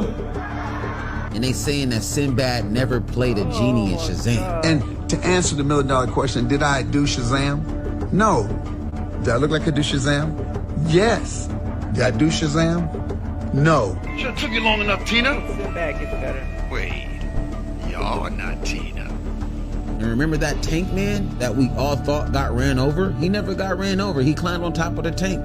It's getting scary. And while he talked to the crew and ignored the gunfire, he stopped all of them. And Neil Armstrong, you know he died in 2012? Never even heard of that death. I remember in school also, they said that we had 51 or 52 states, but I know we got 50. But I know I remember hearing 51 or 52. I know I heard that. All right. Yeah, Mandela effect. Something that you know, it's kind of like your memory of some. My bad. It's kind of like your memory of something is like thrown off. You know what I'm saying? It's like how you remembered it as a kid. That's why it's like, as a kid thinks. You know, it's like, I don't know. It's like I don't know how to explain this. Like, certain things don't hold up the way you remembered them, especially as a kid. You know, you think a kid thinks as a kid thinks, an adult thinks as an adult thinks. So some of the stuff that we bring into our adulthood from our childhood, you know what I'm saying? We're trying to build on it as adults, and it's like, no, you saw it through the lens of a kid, you know? Some of y'all think y'all parents wasn't fighting, but guess what? They made sure you didn't see that. So as far as you know, man, my parents wasn't fighting. Some of y'all think that y'all parents didn't smoke, but you know, and your mother smelled like nice vanilla all the time. So this is why you grew up liking vanilla. But guess what? Your mother was chiefing like a motherfucker, and she sprayed that vanilla shit to cover up the weed smell. So you never thought. You understand what I'm saying? Like, kids don't be knowing shit. They do, but they don't. You know, they do, but they don't. You know, you got to give as much credit as you can take. You got to take that shit with a grain of salt. The things that you seen as a kid, you know, you'll see two people fighting, and you'll be like, man, that man shouldn't hit that woman because that's bad, and And God don't like bad and stuff like that. Then you grow old and be like, God damn. God damn. I don't agree, but I understand, you know. What's going on, Ghostman Kane? Good to see you, player. Welcome to the show. Shout outs to everybody here. He said, I ain't even American, and I can recall them flip-flopping between 50 and 52 states. Okay. Where you from, Ghostman? Y'all know half the damn manosphere is Nigerian, which is funny as hell. Do your homework. War Master said, I really miss Mr. Rogers. I do too. I used to like his Charlie train. That's what got me in the trains, other than watching Thomas the Train Engine. That little caboose Charlie train that he used to have, and he used to go to the make-believe world and stuff like that. And I used to like how Mr. Rogers would come home and get into a different outfit to hang around the house and shit. And how he would zip his zipper all the way down and then back up. Pause. All right, let's go. Let's go. Mostly on St. Nick, so I didn't come down there a lot to play. That's what's up. You ever play ball in high school or anything like that? Bro, the crazy thing is I found out today I played 91, 92 for Martin Luther King, which we played Manhattan Center. Now, we talking 33 years ago, but we think we have in common Coach Dave. He coached me my senior year, and he hit some of my people saying, yo, Ray played against Cam in high school. Like, I remember Rich Parker from that team. I don't remember like a lot, but I was like, that's crazy, bro. Yeah. If it's really that close and dudes don't even, like, Harlem is a family, bro. It's a small network, man. Yeah, Coach Dave, I went to Man Center, but Coach Dave actually coached me in the summertime. That was my coach. 91, 92, that's the year we actually went to the championship, so it's hard not to know what I was doing out there. That's crazy. You must not have been playing like that, because I killed King that year, man. Elvis, Rico. I was starter, captain. Listen. Like I said, it's the memory. You know, you was hooping, you was killing, it's cool. Like, so you play with Rico and them? Of course, Rico, Gerard. Yeah. That's my guys, man. Shout out to, I haven't seen them in years, but shout out to Rico and everything. But this is a really small world. I had no idea you right up the block from me, man. It's crazy. It's crazy, man. Yo, so let me ask you, how'd you start with being a male dancer? How did that career become how did that become a choice for a career path for you? Yo, really, man, off of some young man sucker shit, man. I broke up with my girlfriend, and the reason why we broke up was she started working in the strip club. Right? So she working in the strip club, came home. Always a story about some woman turning a man out. Let's go. Like, yo, I'm meeting a bunch of dudes, like, I'm expendable. Oh, all right, let me fill you in. Y'all in. War Master said, what the fuck are they talking about? So, this is the Punisher. This is the guy that they had in the courtroom that,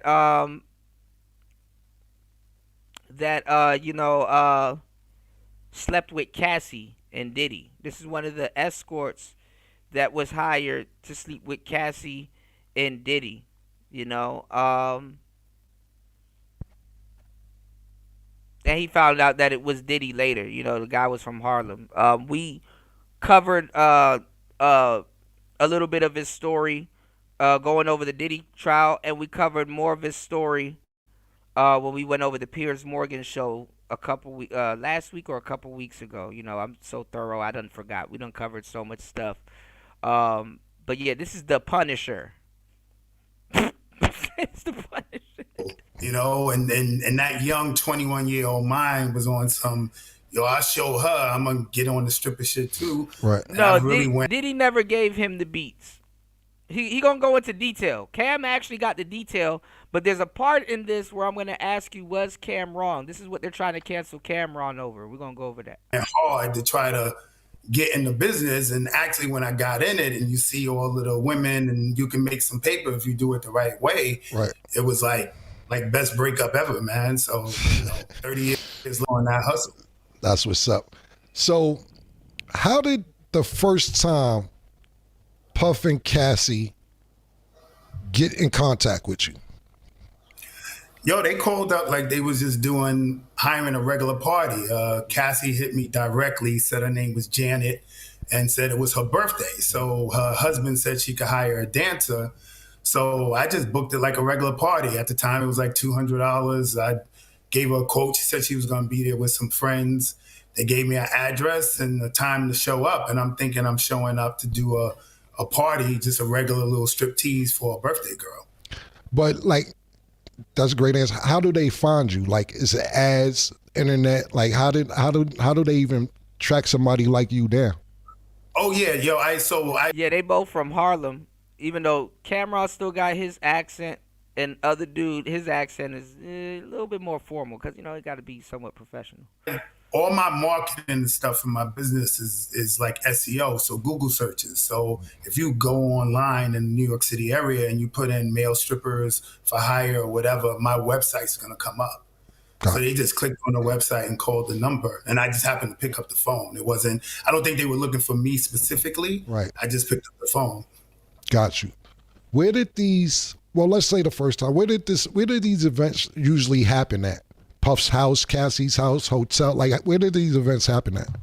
I was all super high-end hotels. Gotcha. So I remember it was the Trump Tower, Essex House, the London Hotel, the Gramercy Hotel. It was another hotel, Central Park West. I don't know. I don't remember the name, but they were all along the lines of super high-end, super suites. One of the suites, man, in the London Hotel, it was so crazy when I got out of it. I Googled it, and the joint was like $30K a night, yo.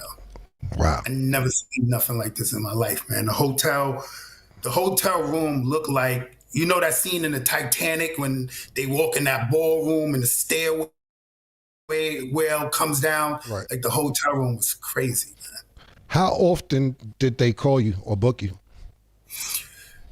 Like I said in my text, I can't remember the exact amount of time. So I estimated between 8 and 12 times, but it would be like every few months, but it would be a Friday, Saturday, Sunday. Like I would come Friday night, then they come back Saturday night, then come back Sunday. And then I might not be called for 3-4 months, and then they'll just pop up. So at the time, I thought they lived out of town. She would call me from a Cali number. So I assumed they were out of state. And she basically said, yo, can I hit you when we're in town? Right. But it would be multiple nights in a row, but months in between. Right. And if some of these questions that I asked you may seem repeated because you've been asked these same questions, I just want, we have a different audience from with the interviews you've done, and some people may not know in the trial or what's happening. So some of these questions, I don't want to seem like it's redundant if you answer them 100 times this week. So I was reading that in the beginning, you didn't even know what was going on or that it was even Puff was participating. Could you explain your first time going to one of these events? Yeah, so I really believed they were a married couple. Like when I got there, I didn't recognize Cassie. Right. Like I saw her face, she looked familiar, but honestly, when I saw her, I thought she was Megan Good. Right. Like if I was gonna pin her, I was like, yo, I think this is Megan Good. But then when I looked on the Google, Megan Good was much thicker. So I couldn't really figure it out. So, and then when she said her husband, when Puff walks out, to finally, do his voyeur thing and see what's going on. So hold on real quick. It didn't start with Puff in the room. Nah, it never started with him in the room. Okay. It would only be me and her, and she said at some point her husband's gonna walk in and I'm not supposed to acknowledge him, look at him, act like he's not even in the room. Right. So we'll be like on the couch, let's say on one end of the room, and then like on the far end of the room, it'll be like a table with a chair. And eventually he'll come in the room and like sit in the area, of course, the room, like watching, and we're supposed to act like he's not there. How often, pardon me, not how often, how long did it take until you realized that it was Diddy? Bro, like, I want to say like over a year. Get the fuck out of here. A whole year? Why? So let me, how long, okay, let's, I want to stick to that for a second, but how long did you know till it was Cassie? So the minute I found out it was Diddy, that's when I knew it was Cassie. So it took a year for you to find out for Cassie as well? Yeah, yo, Okay. I didn't recognize it. Like when I jumped out of it, I did try to do the Google searches. Like I wanted to try to figure out who it was, Right. but I'm Googling a married couple. Right. So every result I'm getting is not leading me to the right places because they're not married. Got you. You know, so then, and I never found out with a visual cue. It was a hotel, the ex's house, and I would get there, let's say 2 a.m, and sometimes nothing would pop off for hours. So in this case, they threw me in like an extra room in the suite. And just to kill time, I happened to cut on the TV, and the TV had a welcome message. So the TV said, ex's house would like to welcome Mr. Sean Combs. And I'm like, yo, this is crazy. Like, I had no idea, man. So that's how you found out that it was Cassie and Diddy by just cutting on the TV and seeing the introduction on the television.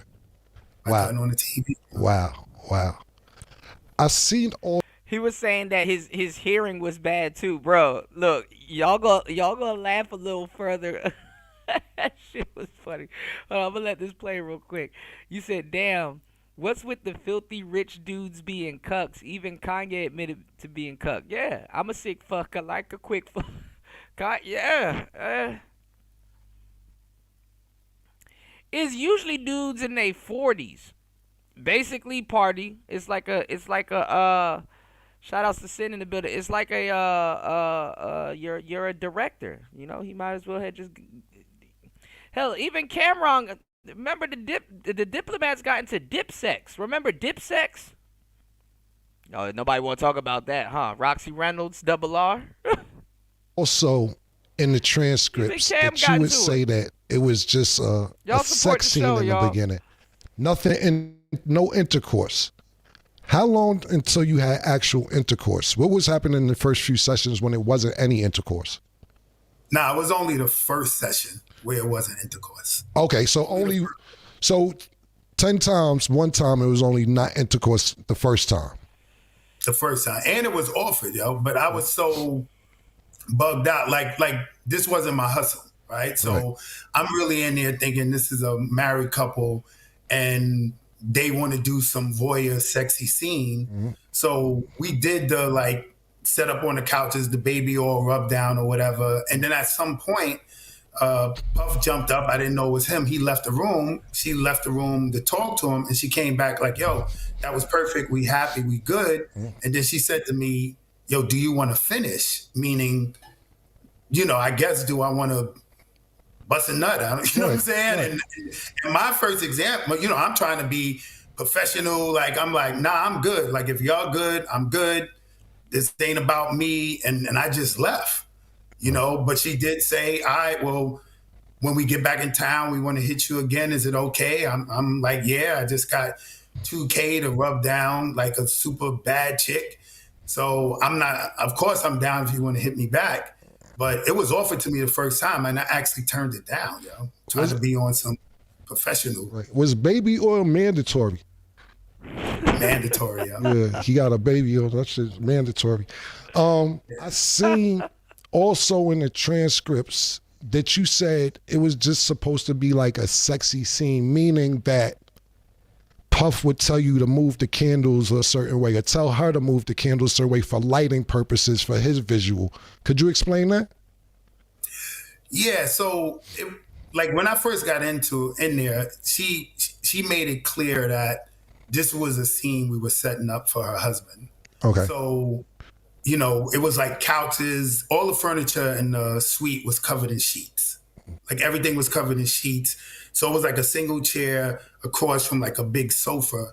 And we were supposed to sit on there and I supposed to put oil on. Eric, I'm over here, dog. Was the baby oil mandatory? On myself. She's supposed to do the same. And then at some point we're rubbing on each other and we doing little like masturbating. I'm masturbating, she's masturbating, but you could tell it was an act. Right. Like we're like in character, like one of them corny Cinemax movies. You know what I'm saying? Like the sex scene in them little Cinemax movies. So we're trying to make it look like the part, and And then he would give subtle cues because he's across the room and the room's dark, everything's candle lit. And he'll say like, yo, move a little bit, yo, move the candle, I can't really see, or move the body. And he would never talk to me, not one word to me, only to her. And if it's instructions for me, it goes to her and she tells me. So it was like a real scripted kind of routine. And it really went like that every single time. So he was basically orchestrating a sex scene without directly talking to you, but telling her certain things. Exactly. Wow. Crazy. I seen also in the transcript, or I actually heard you talk about this, that Puff will have the Muslim mask on and be naked from the neck down. Bro, so, all right, I don't know if y'all get the undertones because they're going to be clowning on the next show. He's low-key making fun of him, okay? Cameron is asking funny, disingenuous questions. This shit is a big joke. This shit is a big joke. Like, it's just to make people laugh. He's not trying to get to the bottom of nothing. He got homeboy here, you know. He's not trying to get to the bottom of nothing, okay? He's a lol cow, okay? He's making light, you know, you're just laughing. That's really what it is. So he's talking about the Muslim garb and all that other stuff because they're laughing at Puff. Okay, because this is funny, you know. All right, so let's go. It don't matter how much money you got going on. It's just funny. What was that like? Pause. Bro, that was like the weirdest Ghost man. shit ever. Right. You know what I'm saying? Like, it's already weird knowing like a dude's coming in the room, you know? But, you know, I'm messing with the chick and mind you, I'm seeing all this peripheral. Right. So it's extra crazy because it's not straight on. So it's at the corner of my eye. I'm like, yo, this dude got on like a veil and he's half the time he's beating off and he's walking side to side. So it was definitely a difficult space to try to be in. But I ain't no front, bro. At the time, I'm greedy. I want this bread. Really trying to hold it together. At the scenario, and Cam really trying to hold it together, y'all. Hold on. I'm trying to make it work, but what's going on, David? Good to see you, bro. Welcome to the show. Cam trying to hold it together, y'all. All right, now he's setting up these questions because they're gonna laugh and talk shit later. But look, it's just funny. All right, let's go. It was tough, man. It was tough. It was just a veil. Somebody told me he had a Yankee fitted over the veil. Like what? Like you making fun of his style.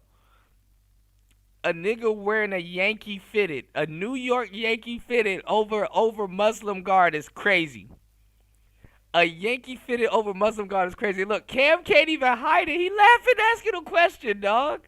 So no, this is a childish yet serious interview, which is hilarious. All right. So let me show you how fake the internet is. All right, let's get it. Everything was just covering the face, super duper pause, and naked from the neck down every single time. So imagine the nigga with like a Muslim guard, a Yankees hat, and then just butt naked for the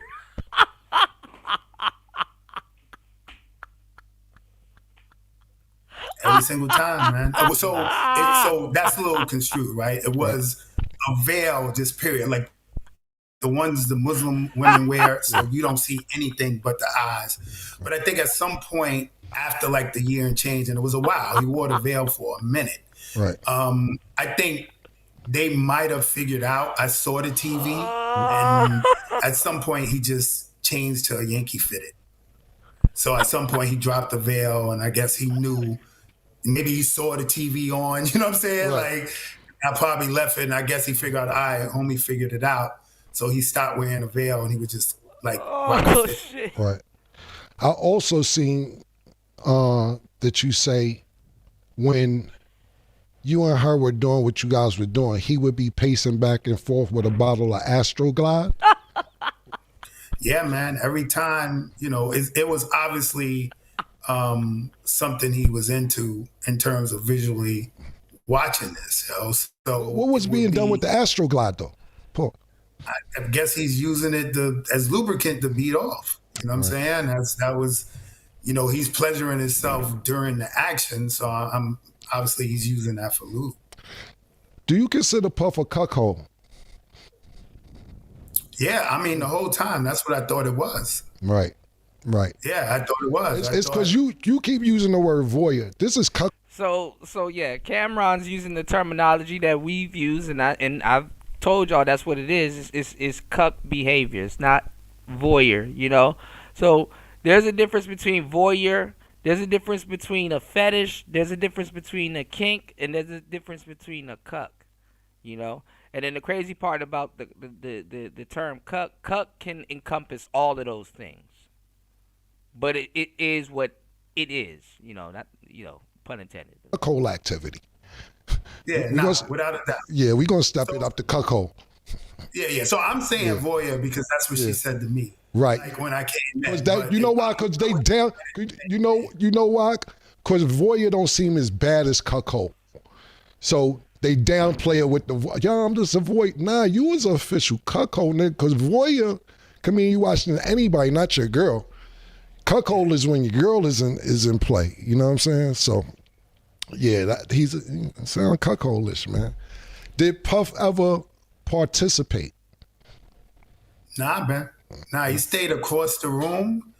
Like I said in my testimony, the closest he got to actual action, like it was one time. All this stuff, almost every session happened in the living room, but it was one specific one where we got moved to the bedroom, me and her. Mm-hmm. So in the bedroom, he's in a closer proximity because he's walking around the bed. And at some point, like almost at like the strip club, he took like a stack of hundreds and just threw it on the bed while we was, when me and her was having sex. And we both was like, what's going on? And he just was like, nah, I'm enjoying this shit. And, we just kept doing what we was doing. Right. So the nigga basically, pardon me, I'm gathering the information as we talk. Y'all in the bed, he's circling the room, takes out stack of hundred, just throw it on the bed. Just throw it on the bed. Wow. Oh man. Wow. It's crazy. Sorry about that. I was just thinking, what was the most money you made doing this with them? Every single time I came, it was $1,200 to $2,000. But like I said, sometimes I could come 3 days in a row. Right. So so it would be $1,200, $2,000, $1,200 for that. You know what I'm saying? For that session. 3 days. Yeah, exactly. Got you. And it would last 2-3 days? Yeah, 2-3 days, but not straight. Like a few hours, I'll go home, you'll come back again. A few hours, I'll go home, come back again. You know? That nigga's on time. That nigga's on clockwork. That's a wild nigga, man. I also seen that you say Cassie said she felt comfortable with you. Did you take that as she liked you? Not really. I knew it was clear, man. This was something we were setting up for her dude, right? At the time, I'm thinking her husband, because she said this to me the very first encounter, right? So I didn't think it was a personable, she's into me, but obviously, if this is something that has to be done based on their sexual fetish, well, she's going to do it with somebody that, all right, I'm comfortable with this dude, Right. So I always took it as, however the vibe was, however things went, it worked for her. So that's why she said, I want to call you back, Got you. Did Puff ever appear jealous while you guys were having intercourse or participating with each other? Not at all, man. Not at all. It was like good to go. Like I told you, the focus was making sure he got the right visuals, the lighting was right, put more baby oil on. Like he was into it from an enjoyment standpoint, not. So, but you saying he basically never was jealous. Did Cassie ever reach out to you without Puff? Nah, it was strictly business. And honestly, man, I wasn't even trying to play that, get caught up in some type of fantasy. I know one of the other dudes got caught up in some fantasy of they could be together. I knew what it was, man. Right. She with a dude in $30,000 a night suites. Like I move. I can pull it off with chicks, but you know, that's a tough act to follow. You know what I'm saying? So I saw it as an opportunity, man, and I was just trying to come through to, you know, come up whatever way I could with that easy money, how I saw it. Yeah, I ain't knocking you, my nigga. How was that pussy, though? I mean, bro. Here we go. Even if it was fire. Bro, was the pussy good for your family? Let's stop the political shit. We was Harlem time, my nigga. So people are like trying to cancel Cam for saying that, oh, well, Cassie's a victim. Why would you ask how a victim's like? Come on, man. Like, it's like y'all are talking about all this other disgusting shit and stuff like that and trying to down Diddy. Hey, people want to know. All right, let's go. 39th Street on 40th was the pussy. How was that pussy, my nigga? Bro, I'm gonna be honest with you, man. I couldn't get there, bro. Okay. Like, I got a dude pacing back and forth, beating his joint. You know what I'm saying? Yeah. My peripherals, my spider senses is wilding. You know what I'm saying? And especially when I found out it was Puff. When I found out it was Puff, it got all the way worse because if you grew up in Harlem, if you grew up in that era, I can't validate it, but everybody knows there's rumors, right? There's rumors that he could be, you know, interested in dudes. So the whole time I'm semi-paranoid. Like I wrote in my book, bro, for real. I gotta hear. We're gonna get into that. I also have an article here that came out June 3rd, 2025. How men are setting gold digger tests. Men are setting gold digger tests on dates, and women are over it. We got a lot to talk about. Hold on. Hearing problem. Right. And sometimes when he would give her directions, I would hear like something completely different. Like he'll say, "Yo, I like the position you in," and I'm like, "Yo, did he just say I wish I could penetrate him?" Like, hearing, you know what I'm saying? Like I'm hearing, like, "Yo, hold up, wait, what did he just say?" Like. So basically, you never could get comfortable because. So let's just be clear and get the elephant out the room for the audience. You're not gay, you're saying? Absolutely not. Bro. Right. I like the position you in, Daddy. What'd you say? I like the position you in. Previously on Diddy Ball Z. After a freak off with Cassie, he finds out she's sleeping with rapper Kid Cudi behind his back. So you think you just gonna smash him and not let Pop watch? How big is it? After blowing up Kid Cudi's car, they now meet face to face. Can our heroes prevent Diddy from covering the entire world in baby oil? Or could a new challenger arrive to save the planet? Hey, Puff, you need to buy me a new Porsche. My money's gone. I haven't had a hit in years. Hey, yo, next time y'all hook up, make sure you record it and send it to me, Daddy. Wait, you're broke? Puff, please take me back. Tell me something. Was both of y'all bodies just shining like some lip gloss? We didn't use any baby oil. Man, what? You can't do a freak off without baby oil. Bro, you weird. Says the dude who'll be wearing dresses. I'm surprised Tyler Perry hasn't cast you in his autobiography yet. Just so you know, I was making a fashion statement. Maybe you need to stop hanging out with Jaden Smith. Puff, it's over. I'm done hooking up with all these men. Stop making me do exactly what I asked you for just because I wanted it. Wait. So how many guys? 1,000. Sometimes yes means no, okay? I am so confused right now. Cassie, wait. Don't leave me. You know I need a girl. I got that Tesla for you. Let's call Mr. Baby Leg over for an F.O. Man, I'm tired of y'all toxic relationship. When are you gonna pay me back my car?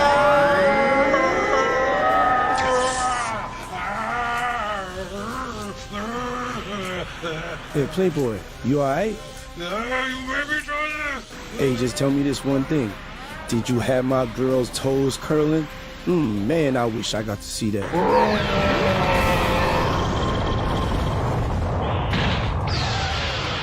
50, man, what are you doing here? Damn, Puff. I guess you won't be taking him shopping anytime soon. Hey, let me get some of that vitamin water to recover from my next freak off. There's no more baby oil for you, Puff. Does the carpet match the drapes? Oh boy. Ooh-wee. All right. So therefore, you're saying that already, just to put everything into perspective, that you're there for this chicken to get this money. You don't know it's Puff this whole time. So you're already thinking like, okay, this nigga's being weird, whoever it is, and I got to keep an eye out for him because we don't know what type, in case he want to, if he get mad, if he want to join. I'm not with none of that. I'm here to bone your bitch like you paid me to do and stay the fuck out of it. But what you're saying is the paranoia intensified once you found out it was Puff and you like, oh, hold on, now this shit done got to 10 because not only am I fucking this nigga girl, but it's Puff. So now you saying you hearing shit that you wasn't hearing and now you can't really enjoy the pussy like you want to enjoy it? Is that what you're saying? Absolutely, man. Absolutely. Like I'm not intimately connected, yo. You know what I'm saying? Right. Like I don't think I got a real erection the entire time. Right. Like I was loading up on any pill, anything that I could take just to get there because I could not connect. Yeah, we You know what I'm saying? It was too paranoid, it was official paranoid, bro. Like, right. Cause I'm not used to being in that situation. And then it's like homie got on the veil and he butt naked. And then like I said, I find out it's Puff. And then it's the rumors. So real talk, I'm like, yo, I don't want this to go left. Right. So, well, listen, man, we gonna get you some pink horsepower because it don't matter what the situation is. That joint work. We gonna, you from the block. We'll send you a case up there. Nah, you already, nigga. That ain't about nothing. Did you go raw ever? Yo, bro.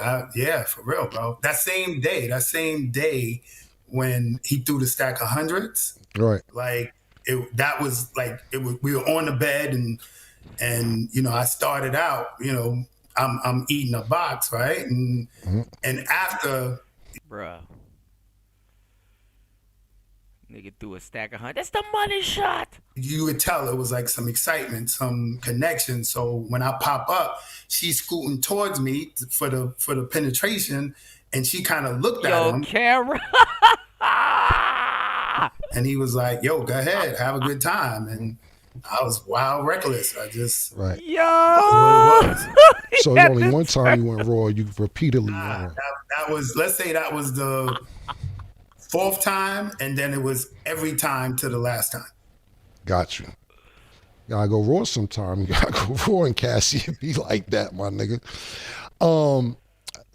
Some of my co-hosts, they got a couple questions for you, but I got one more question before they ask you a couple questions. We hear about 50's baby mom, Daphne, being involved in some of these things. Did you ever fuck Daphne, 50 Cent's baby mother? Man. Nah, every time I was called or involved in any way, it was only Cassie specifically. All right, cool, man. Hey, yo, my man Larry, Sheree, you got a question for him? We get ready to wrap this up. Sheree, you've been great, man, and thank you for participating. A couple more questions before we get you out of here.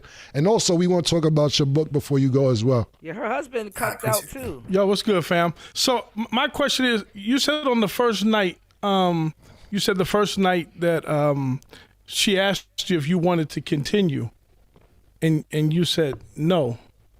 So I'm asking is, she wanted to continue. Was Puff there? So basically I'm saying, did she want to do it without Puff? So when she came back in the room and asked me, her actual words was, do you want to finish? Right? So I found out later, finish meant me busting a nut. Right, that's what I'm saying.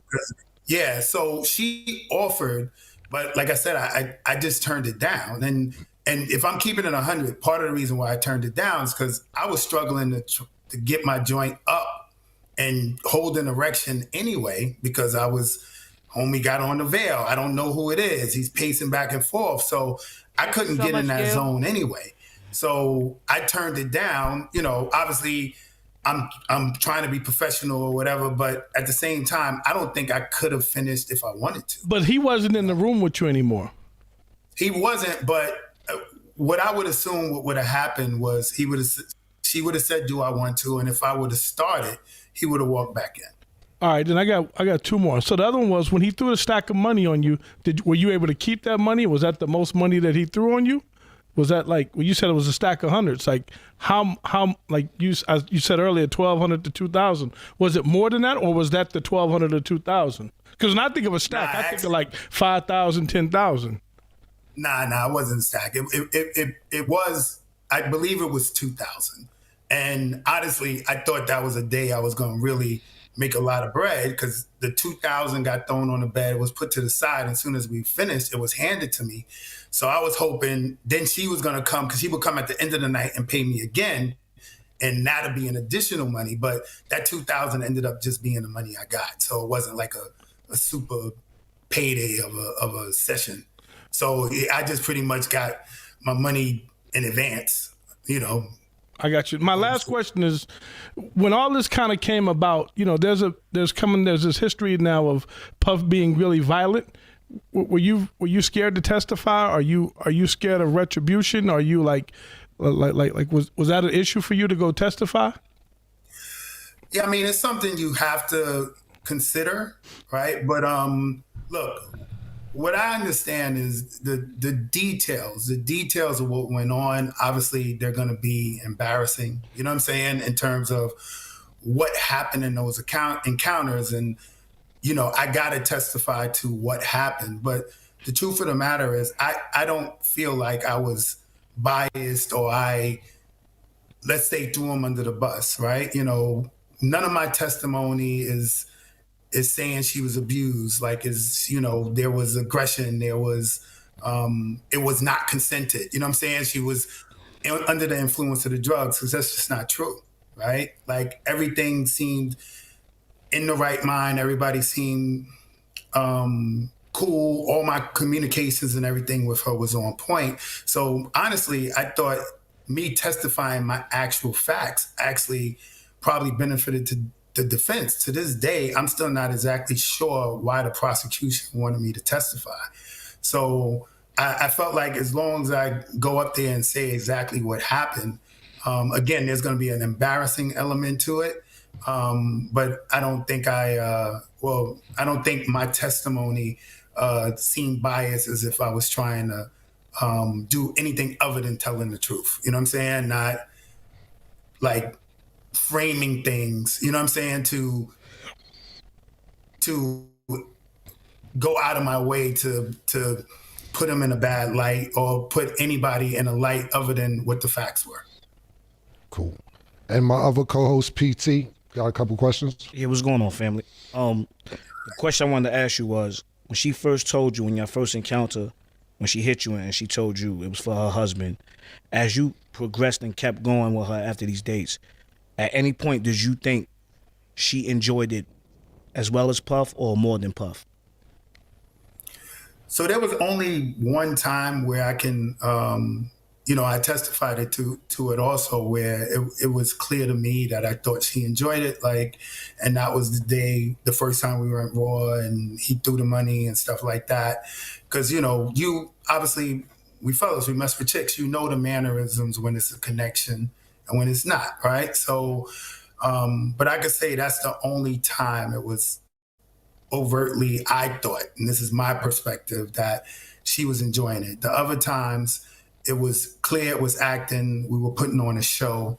Not that she was against it, but, I'm not going to go on no ego trip oh, she was loving it, she was loving me. You know what I'm saying? I didn't get those vibes. We were putting on a show. All right, second question. When he gave y'all the permission to go Raw the first time, right? Because you said it continued after that. Once you started going Raw repetitively, did he give you instructions where you had to nut at or you came in her?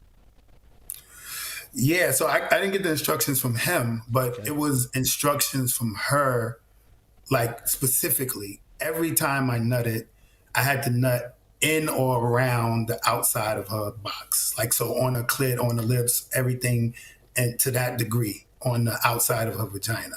And that was clockwork. It had to be done like that every single time. And actually, it was kind of mandatory. Like the session could not be over unless I nutted, and I had to nut on the outside of her vagina. Like, you couldn't leave until that happened? Yeah, that was like mandatory. Though. It was like it gotta happen for the session to be over. And those instructions that she gave you, they came from him, or they was from both of them, or just her? I mean, like I said, I only ever spoke to her, so the instructions came from her. Okay. Good. Y'all good? Yo, Ray, man. So before we get you out of here, tell us a little bit about your book. Yeah, so my book came up in the trial because I talked about this story, this situation in their graphic. I didn't name no names. My book was actually written before it, but it's called In Search of Freezer Meat. I picked that name because I was in the Caribbean with a chick, and we was messing around in the water, and I got brick, and she reached down and touched my joint and said, "Yo, it's hard as freezer meat." So I kind of stuck with it, and it's about as we get older, like hooking guys up with the pink horsepower, and it's inevitable, right? As we get older, we start getting erection issues. So me being a stripper, being in this sexual light, and then getting erection issues. 50 Shades of Diddy, bro. Moralizing for me, bro. You know what I'm saying? Like, my whole flow was my sexuality. So I went on this quest to correct it, and the correction ended up being a penile implant, which is the best decision I ever made in my life. It sounds wild, but I'm telling you, if your joint ever completely stopped working, you'll consider it. You know what I'm saying? So I kind of wrote a book to tell dudes that hit the end of that road, there's options. Most erectile dysfunction is mental. It's not even nothing wrong with you physically. And I basically wrote a book for dudes that are suffering or start to suffer, and it's a self-help book.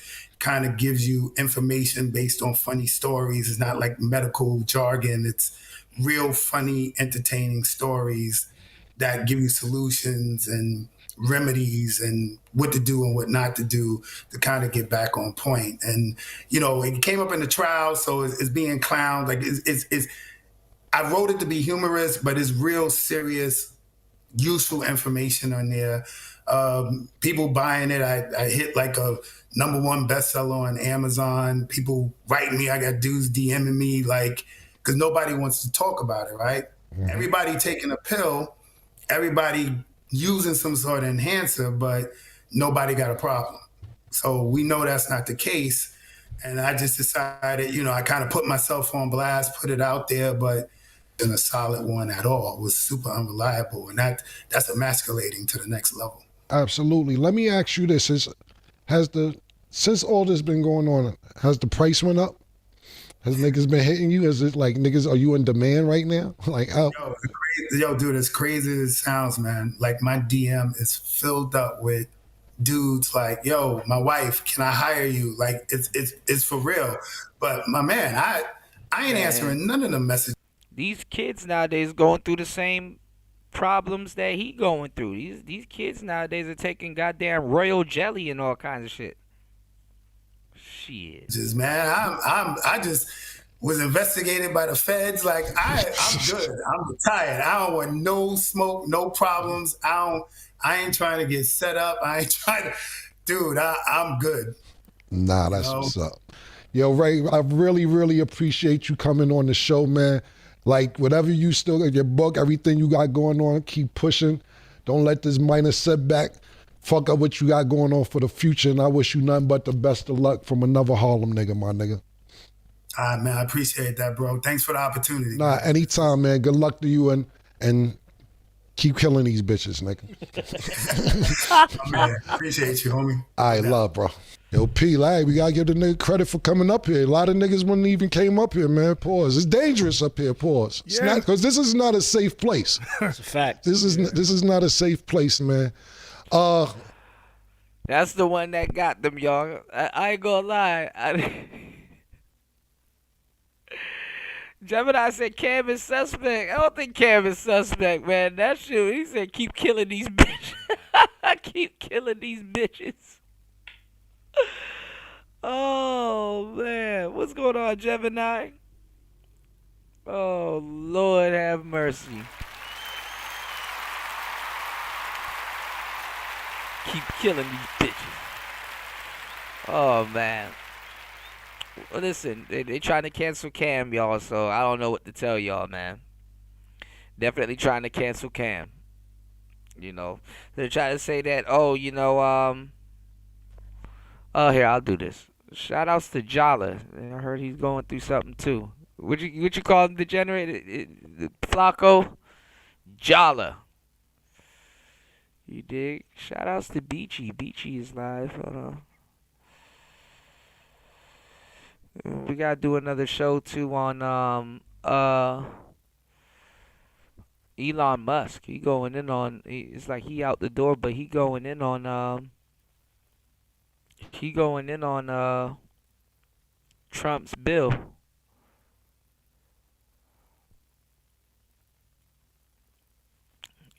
Man said it's not beautiful. What are y'all thoughts on that? Trump's bill's not beautiful. Oh, man, shout-outs to Gemini 605. Yeah. Shout-outs to my Gemini. Shout-outs to Gemini 605. And shout-outs to Underrated Darkness. Man, make sure y'all spam birthday cakes in the chat for my brothers, Gemini 605. And shout-outs to Underrated Darkness. You dig what I'm saying? And it is June the 5th. You know? So, hey, man. Yes, sir. 605. Yes. Yes, sir.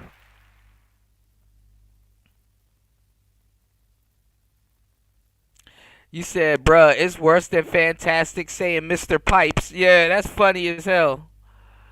You know? Shout outs to Gemini turning 51 today, man. That's what's up. Yeah. You said Poetic Jala. Yeah. You dig? Shout outs to everybody here. Shout outs to Gemini, man.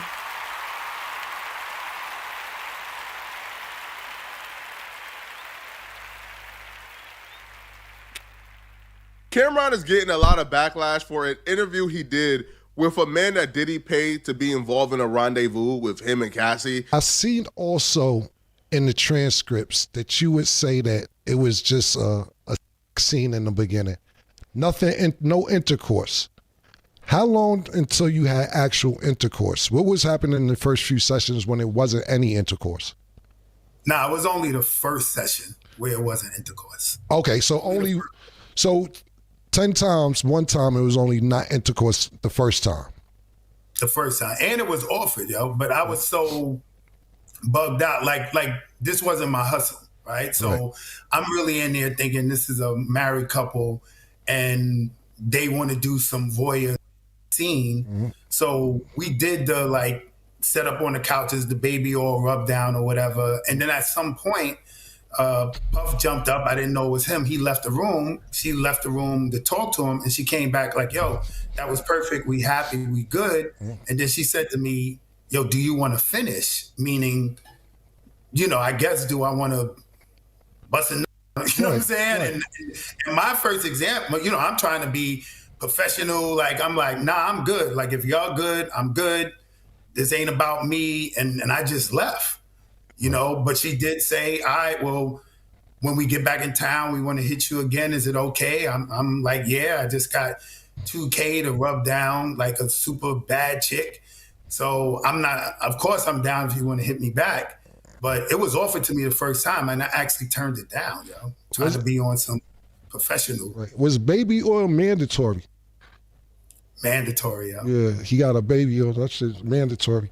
I don't know what people were expecting exactly from Cameron. Were they expecting a Barbara Walters-esque interview where essentially Cassie is being exalted up as the victim and they're having sympathy and a prayer for Cassie after 30 seconds of talking about what she endured? Yo, Cameron makes content for the average street dude, bro. Cameron says and think like the average street dude, bro. So Cameron is going to ask the questions that the barbershop is wondering. And almost immediately, bro, Cameron got to the nonsense, bro. Do you consider Puff a cuckold? Yeah, I mean, the whole time, that's what I thought it was. Right. Yeah, I thought it was. It's because you keep using the word voyeur. This is cuckold activity. Yeah, without a doubt. Yeah, we're going to step it up to cuckold. Yeah. So I'm saying voyeur because that's what she said to me. Right. Like when I came in. You know why? Because they down. You know why? Because voyeur don't seem as bad as cuckold. So they downplay it with the I'm just a voyeur. Nah, you was an official cuckold, nigga. Because voyeur can mean you watching anybody, not your girl. Cuckold is when your girl is in play. You know what I'm saying? So. This is not something you would hear on Piers Morgan, but Cameron is correct. I do believe that Diddy and Cassie was trying to mask up what it really was. Diddy coming from the urban environment, Diddy being a mogul in hip-hop, Diddy having to run around hip-hop with acting super masculine, both parents coming from the hood, both parents was really treacherous. Diddy being around gangsters his entire life, he probably didn't want to come to the realization that he's the poster child for that. Because when it comes to cuckold, a lot of people assign those attributes to white men. Very seldom do you see somebody like Diddy, somebody like him being that. Now, I don't know if it's Diddy just smashed 1,000 women and automatically began to, crave certain things, or if he was just born. Cameron then proceeded to ask the Punisher a question that I believe a lot of his demographic wanted to know. Not me, not Flacco, because when I think about somebody like Cassie, well, one, I don't really find Cassie that attractive, to be honest. But when I think about what essentially she was saying she had to endure, or the accusation she's making about it not being all the way consensual, I'm not even going towards anything for self-gratification, right? Because when I hear about Cassie talk about her experiences, talk about how, she did not want to do this consensually, I'm not thinking about the sexual part of things, bro. I'm thinking about the abuse. But Cameron asked a question that made people think he didn't care about Cassie's experience. Yeah. How was that pussy, though?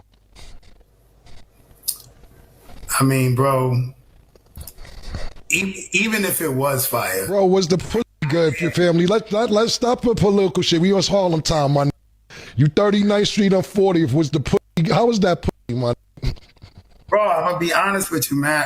I couldn't get there, bro. Okay. Like, I got a dude pacing back and forth, beating his joint. You know what I'm saying? Yeah. My peripherals, my spider senses is wilding. You know what I'm saying? And especially when I found out it was Puff. When I found out it was Puff, it got all the way worse because if you grew up in Harlem, if you grew up in that era, I can't validate it, but everybody knows there's rumors, right? There's rumors that he could be, interested in dudes. So the whole time I'm semi-paranoid. Like I wrote in my book, bro, for real, I got a hearing problem. Right.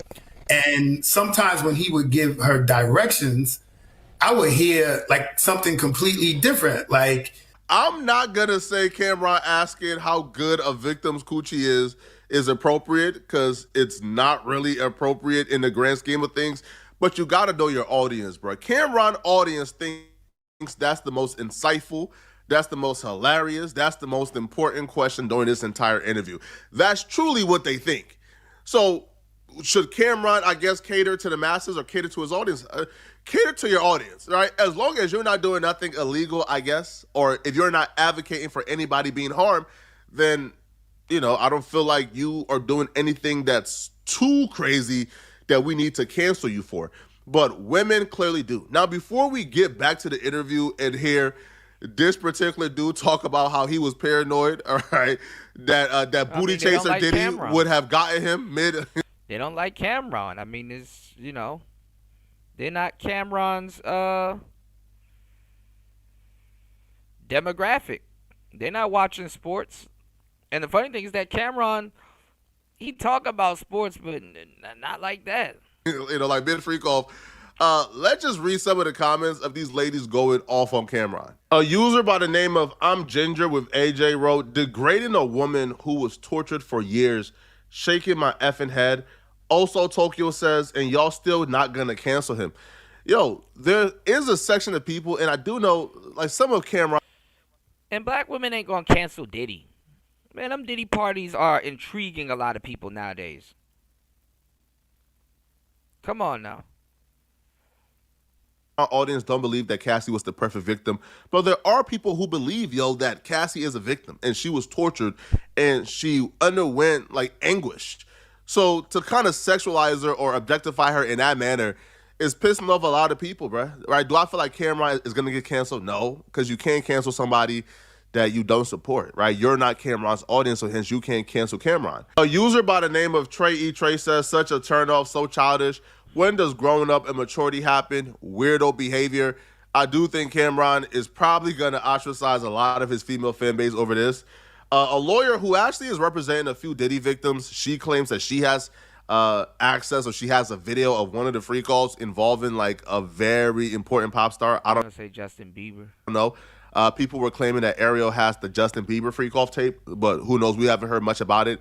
And she was representing a woman who was suing Chris Brown, who lied on Chris Brown because Chris Brown showed receipts that this lady was lying. And then Ariel dropped her once it became pretty evident that she can't profit from this lady lying on Chris Brown.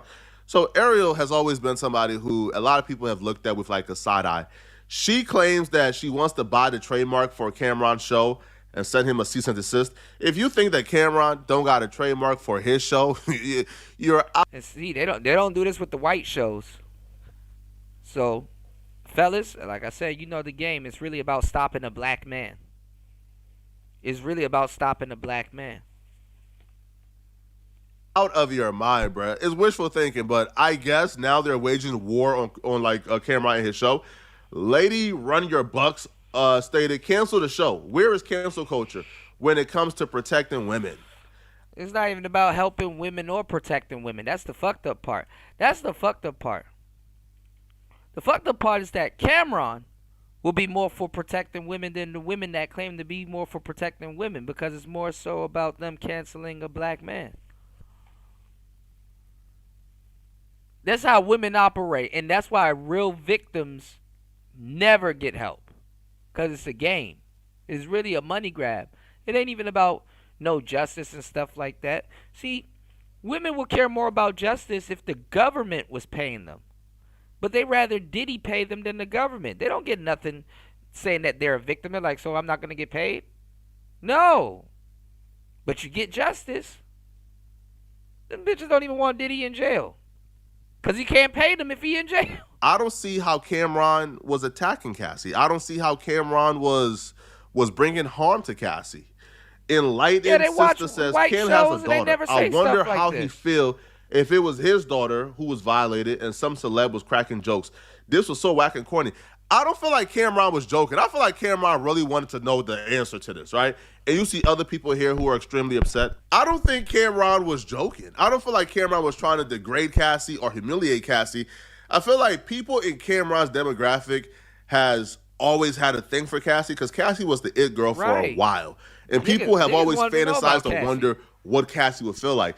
So people like Cam'ron or people with, other than Cassie shaving the side of her head, Cassie was like bad and mysterious.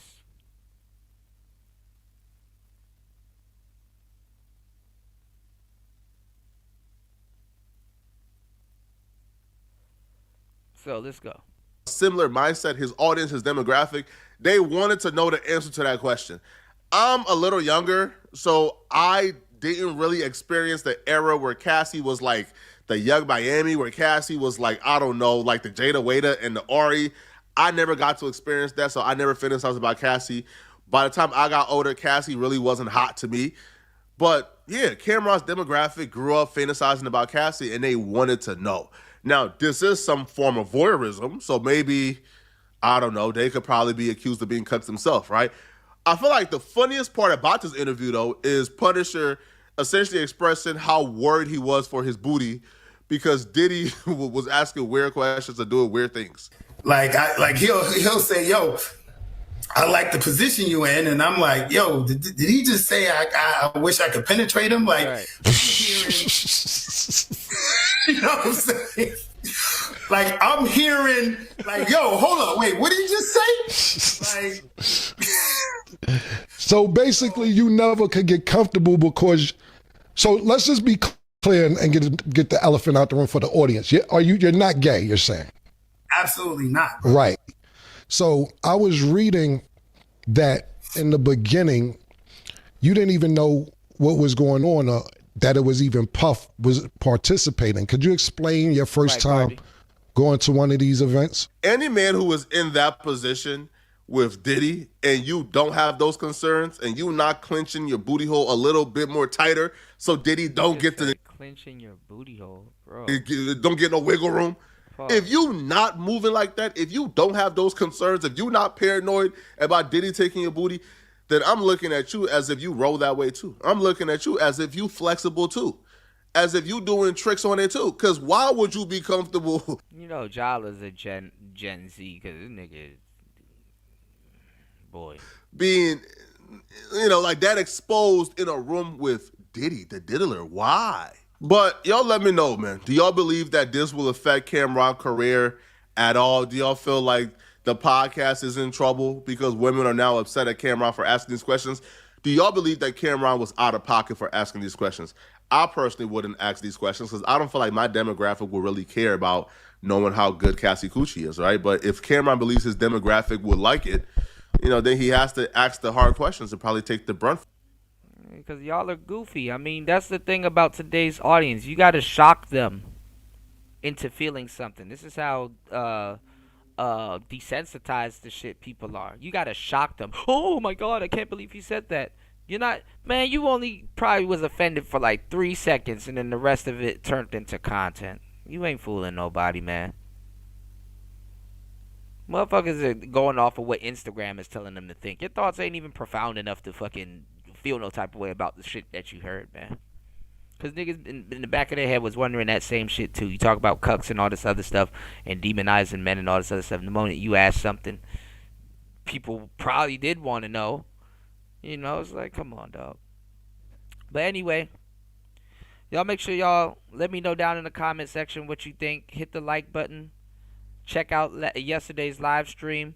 We got another live stream coming later on today. Please hit the like button. Support the show on air, off air. Support the show because you care anywhere, okay? We're going to go over this article right here from Vice. Men are setting gold diggers tests on dates, and women are over it. We got a lot of stuff to go on and a lot of stuff to talk about, mind you. And, we're going to talk about, Halle Bailey, my bad. She out here Little Mermaiding it up in the streets and fighting everybody, looking crazy. DDG tried to get her to stop, motion to not take Halo, their baby, with them to Mexico, and was posting all of these text messages that she's mentally unstable and shit like that. And the judge is throwing that out and giving her custody and all kinds of stuff. And you got Cooking with Kaya lying like shit, saying that she'll never go on OnlyFans. Nigga, whatever. She'll make a cool $2 million the first day she get on OnlyFans. With her lying ass. She need to go back to cooking. She hasn't cooked a meal since. Like, what the fuck? Anyway, man, there's just so much stuff we got to cover, man. It's Player Talk Radio. I am your gracious host, DJ Kuda, right back at the helm of today's show. I got you guys. It's Player Talk Radio. Please support the show on the way out. Let's get it. Let's go.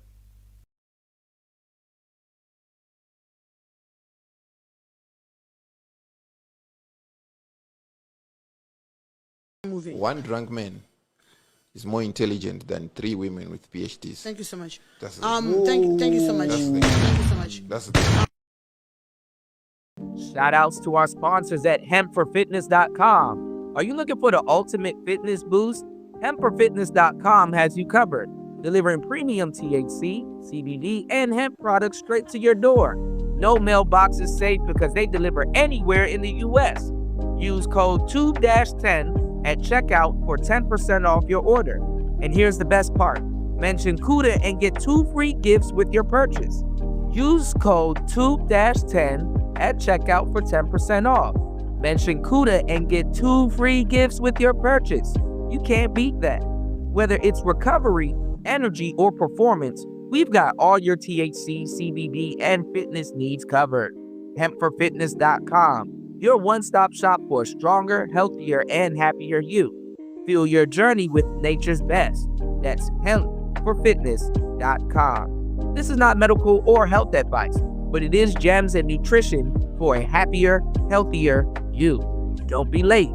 The results are great. HempForFitness.com. So head over to HempForFitness.com. That is HempForFitness.com.